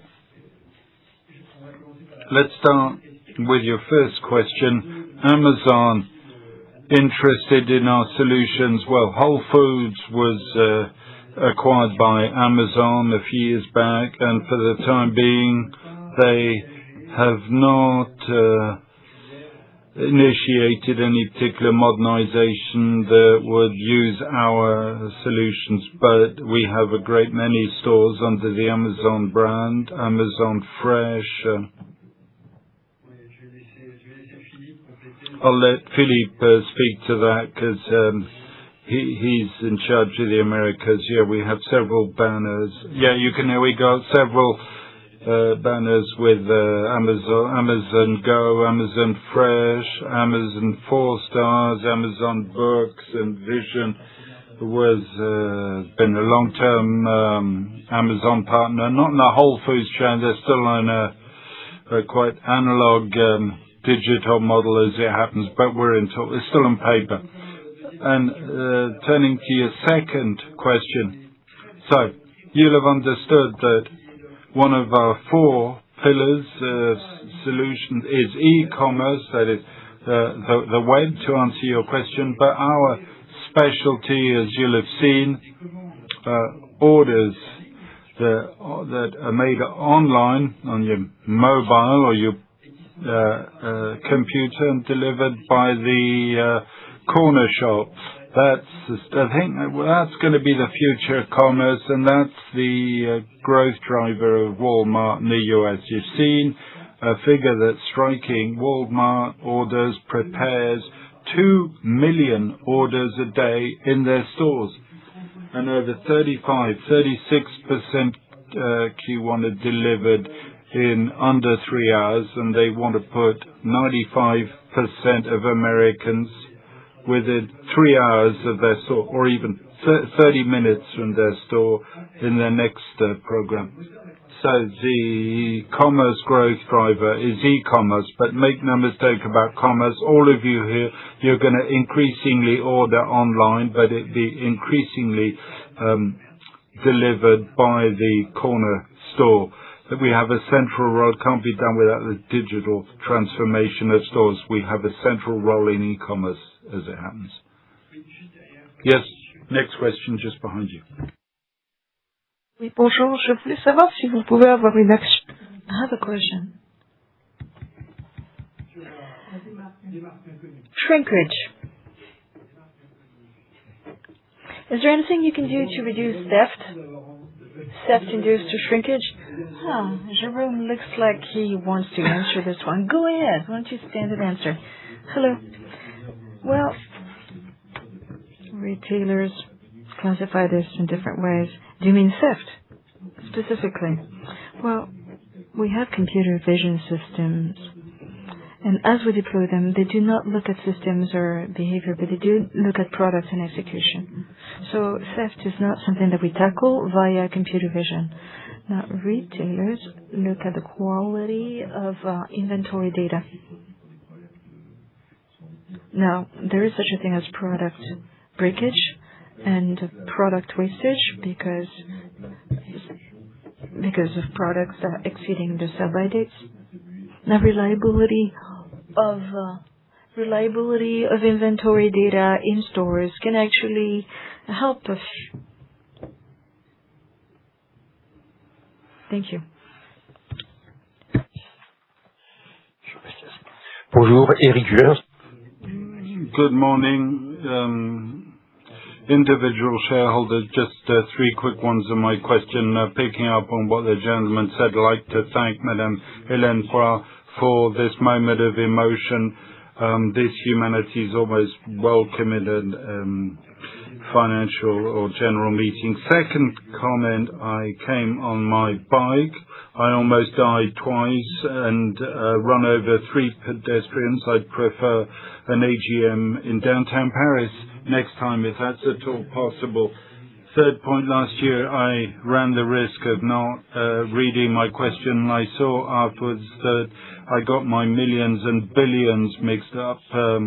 On the face of it, it's not that important, but my wife watched the recording and made fun of me. I'm not going to take that risk. Fourth comment, which prompts my question. We saw some very good figures today. There's one that's not so good is the share price. Last year, it was almost twice what it is today, and for a while, at one point, it was almost divided by 3. So this brings me to my question. In spite of generous valuation, last year there was a growth driver clearly expressed, announced, and sketched out. The U.S. market described as under-equipped and, of course, considerable in the country of high consumption. Walmart, as you said, was the irresistible role model.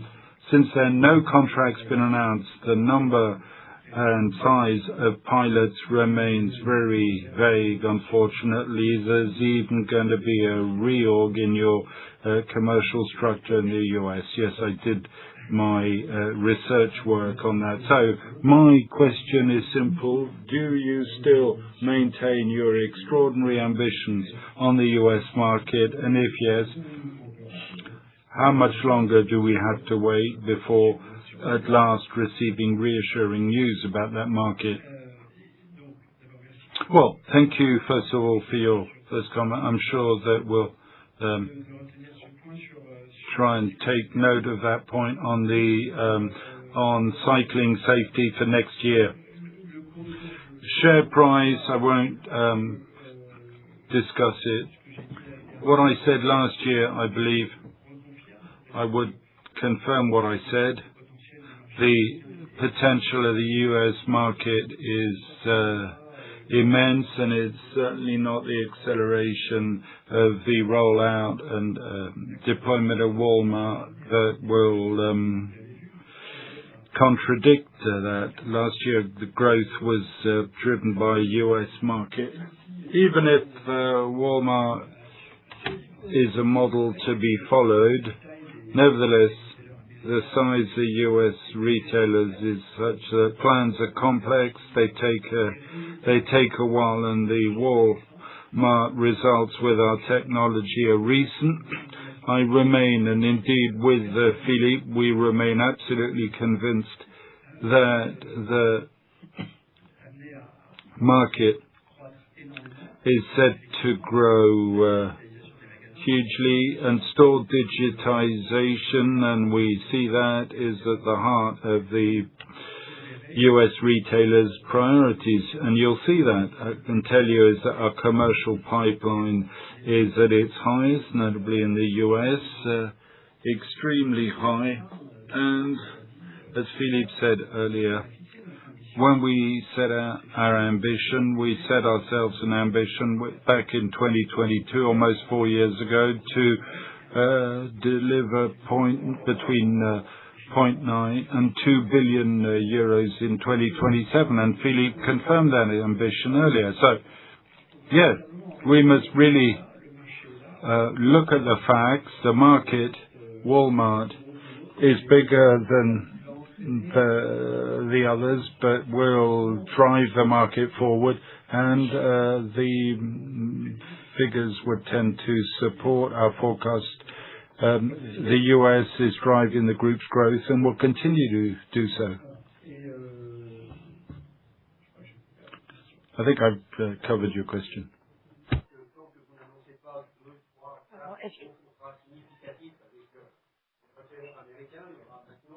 Thank you. I was just doubting your ability to grow in the U.S., so growth drivers and to grow in general. But it's possible. Well, what's sure is that we'll be announcing contracts in the U.S. for sure. So the option to say that we're not going to announce contracts in the U.S., well, doesn't exist in my mind. So it will happen now. The share price wait to bounce back, that's not sure. Today, the argument that drove the short sellers that pushed the share price is the acceleration of Walmart creating a loss because the contract's accelerating. Technically, that's true, but the facts will prove right on that argument, which is misinformed about the company and the market. The market reality is penetration of solutions at 20%. Walmart represents about 7% of that potential market, and everyone's anticipating an increase of the penetration rate from 20 to 50% in a few years' time, because it's plain that penetration, adoption, take-up is accelerating, and it's not a contract, even if it's very significant, representing 7% of the market. It's going to exhaust potential of a market where there's still 80% to be equipped. It's a question of proportions. I think that fairly soon the facts will overcome the arguments of the short sellers. Excusez-moi, mais il y a une question. You haven't really answered the question I asked earlier. And when I don't get an answer to my question, that fuels my concerns. Here's my question. At what price will Walmart be able to buy their shares? And what is the share of the total share capital? So we can appreciate how much dilution this will cause. Now, the share price has already been approved at an AGM. 112 euros. That much is clear. Now, we talked about the warrants that they could potentially exercise. If Walmart spends 3 billion euros in its business with Vusion, they could get 10% of the capital. At this stage, the equivalent of the 10% is about 7 million shares. And to date, the potential they could actually exercise, considering what they've already put in, is about 2/3 of that amount. Bearing in mind that they've already exercised 650,000 warrants, which they sold last year. And the dilutive impact will be reduced as a result of the resolutions that will be presented today. The goal of these resolutions is to help provide these shares using treasury shares. One last question, maybe, before we move on to the vote on the resolutions. Hello, Chair. There's something I'd like to understand. What's the name of the company? In the notice of meeting, Thierry Gadou signs the address by the chairman of the chairman, the CEO. But did you change the corporate name? Is it Vusion SA? I have not seen a resolution to that effect. What's the name of the company? Is it Vusion Group? I think you'll find it in the annual report. The company name is Vusion. There has been a change. Or maybe this is simply the trademark. Now the brand is Vusion. And the name of the company is Vusion Group.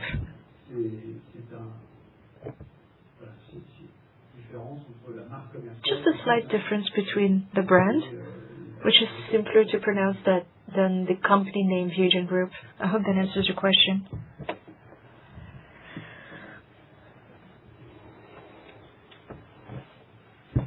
Oui, on est un petit peu pressé par le temps. On va prendre une dernière. We're a little pressed for time. One last question? Bonjour, Monsieur le Président. Chairman, good morning, retail shareholder. Today, we're in an environment where inflation's on the rise. Is that a strength for Vusion, or is it a headwind? We'll maybe see that for people. Greater need to adjust prices. And second question on the pre-financing of Walmart. When there are shareholders, usually there are resolutions that are planned for financing if the board design, then banks that can finance if need be for loan financing. And so the Walmart warrants, I mean, those schemes, we're going to see more of them, or is it just exceptional and will end? So on inflation, yes, it's a tailwind. Historically, inflation has always been a factor accelerating the adoption of electronic labels because it increases the frequency of price changes and it becomes very difficult to do manually and so we see that inflation has always been promising on pre-financing. Well, there are two things on pre-financing. There's one part that's unique, which is that so as to develop the volume of electronic labels that Walmart wanted to establish in its store, we needed to have a production capability, and that production capacity was fully funded by Walmart. That's finance that's supported by Walmart, that's not set to be replicated, which is essentially driven by the need to produce a very large number of labels in a short space of time. Another factor linked to Walmart, which down payments on orders. Every time we sell hardware, the commercial policy is aimed at asking in the form of a down payment from the client. The case of Walmart, since it's a very big order, it generates down payments that are very significant, and so Walmart doesn't defer, that is, to have these down payments every time hardware is ordered. Peut-être enchaîner maintenant sur le vote. On a 27 résolutions.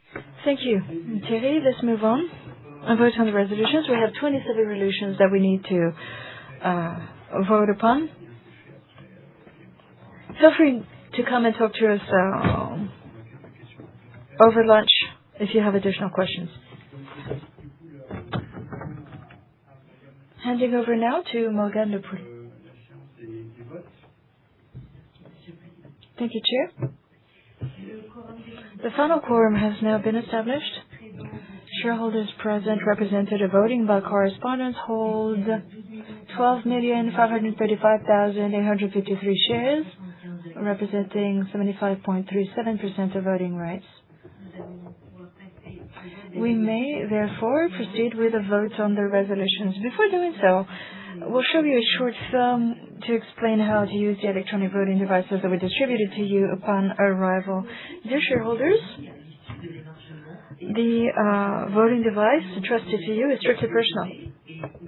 The number of votes that you hold or represent has been uploaded to the device and displayed on the screen. The only buttons you need to use are these. Press green to vote in favor of resolution, press yellow to abstain, and press red to vote against the resolution. You get to vote on each resolution as soon as they've been summarized, and you will hear, please vote.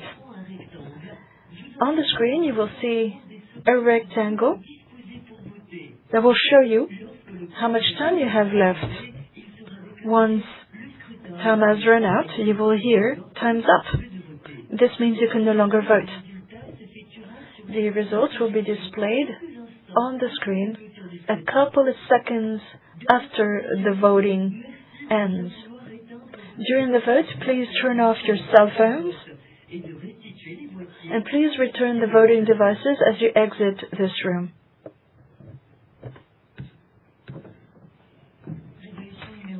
Resolution 1.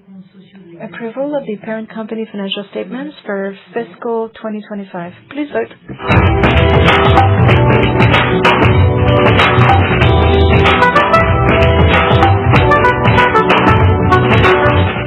Le vote est clos. Time's up. Resolution carried. Resolution 2. Approval of the consolidated financial statements for fiscal 2025. Please vote.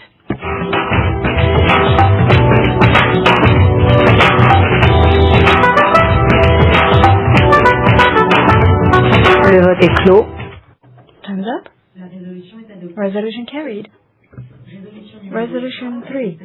Allocation of profit for fiscal 2025 and determination of the dividend. Please vote.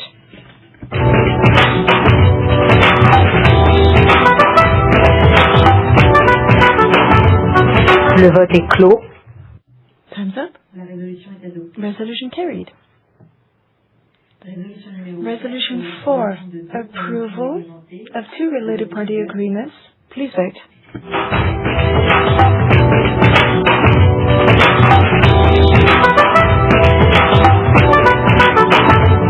Le vote est clos. Time's up. Resolution carried. Resolution 5. Ratification of the co-option of Lynn Castonguay as a director. Please vote.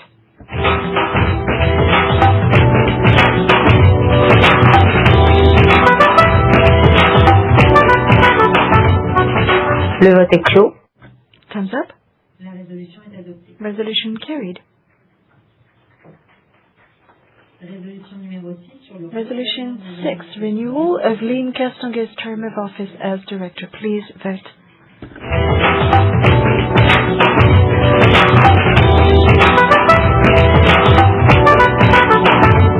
Le vote est clos.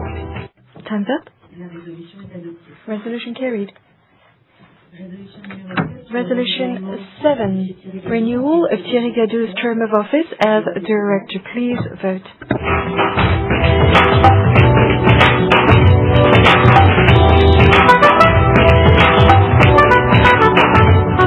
Le vote est clos. Time's up. Resolution carried. Resolution 8. Renewal of Ms. Sanjuejo's term of office as director. Please vote.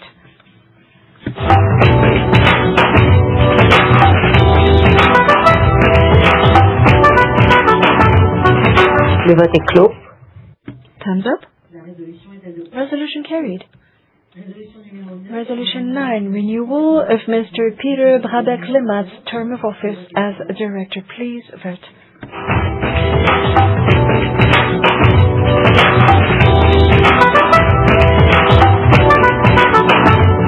Le vote est clos. Time's up. Resolution carried. Resolution 10. Renewal of Franck Moison's term of office as director. Please vote.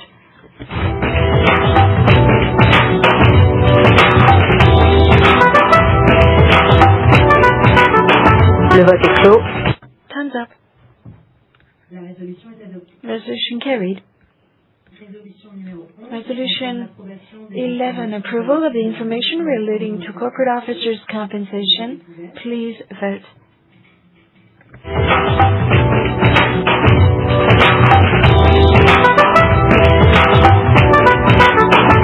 Le vote est clos. Time's up. Resolution carried. Resolution 12, approval of fixed variable exceptional components of the total compensation granted to the CEO. Please vote.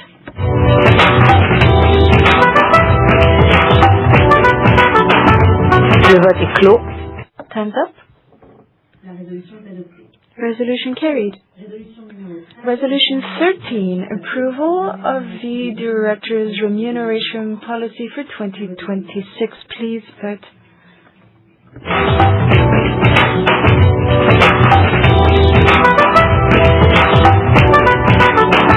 Le vote est clos. Time's up. Resolution carried. Resolution 14, approval of the chairman and CEO's remuneration policy for 2026. Please vote.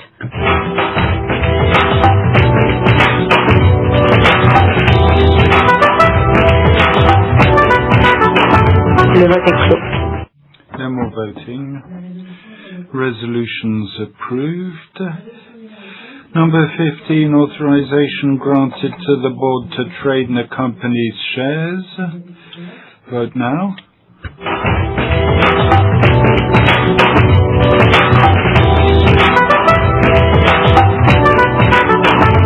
Le vote est clos. No more voting.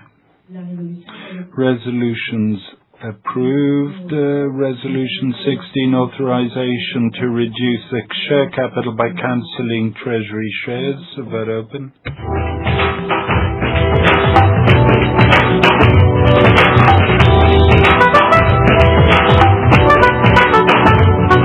Le vote est clos. Vote over. Resolutions approved. Resolution 17, delegation to the board to increase the share capital through capitalization of reserves, retained earnings or share premium. Please vote.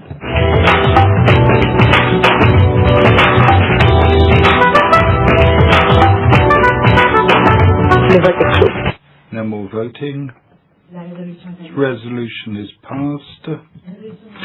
Resolution 18, delegation of authority to the board to increase the share capital with maintenance of share preferential subscription rights. Please vote.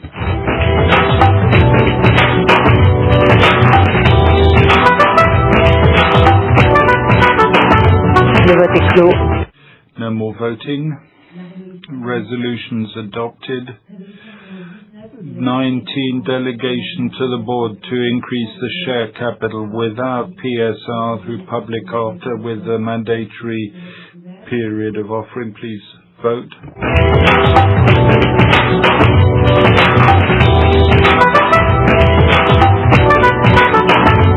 Le vote est clos. No more voting. Resolutions passed. Resolution 20, delegation to the board to increase the share capital without PSRs with a priority period that is optional. Please vote.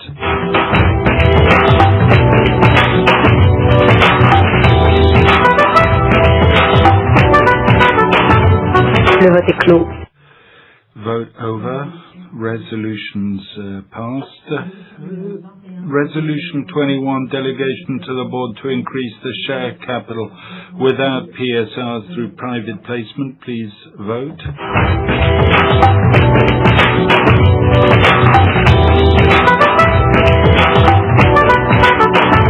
Le vote est clos. No more voting. Resolutions approved. Resolution 22, delegation of authority to the board to increase the share capital giving access to equity securities through contributions in kind. Please vote.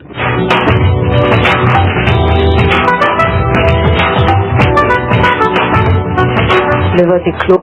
No more voting. Resolutions approved. Resolution 23, delegation to the board to increase the share capital with waiver of PSRs through participants of a savings plan. Please vote.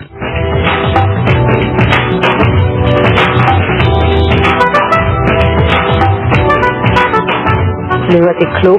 No more voting. Resolution is rejected.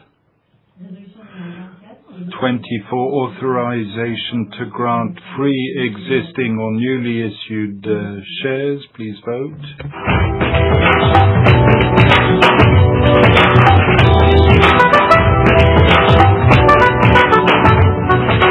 Le vote est clos. No more voting. Resolutions adopted.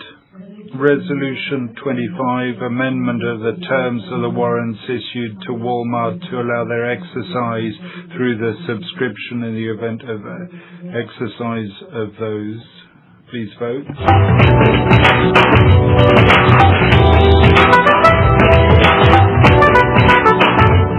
Le vote est clos. No more voting. Resolution is approved. Resolution 26 concerns the amendments of articles concerning directors' terms of office. Please vote.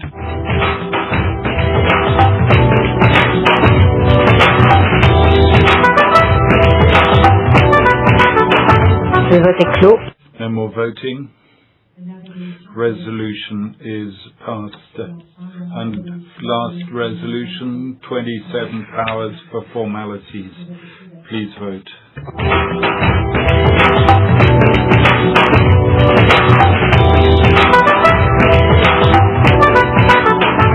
Le vote est clos.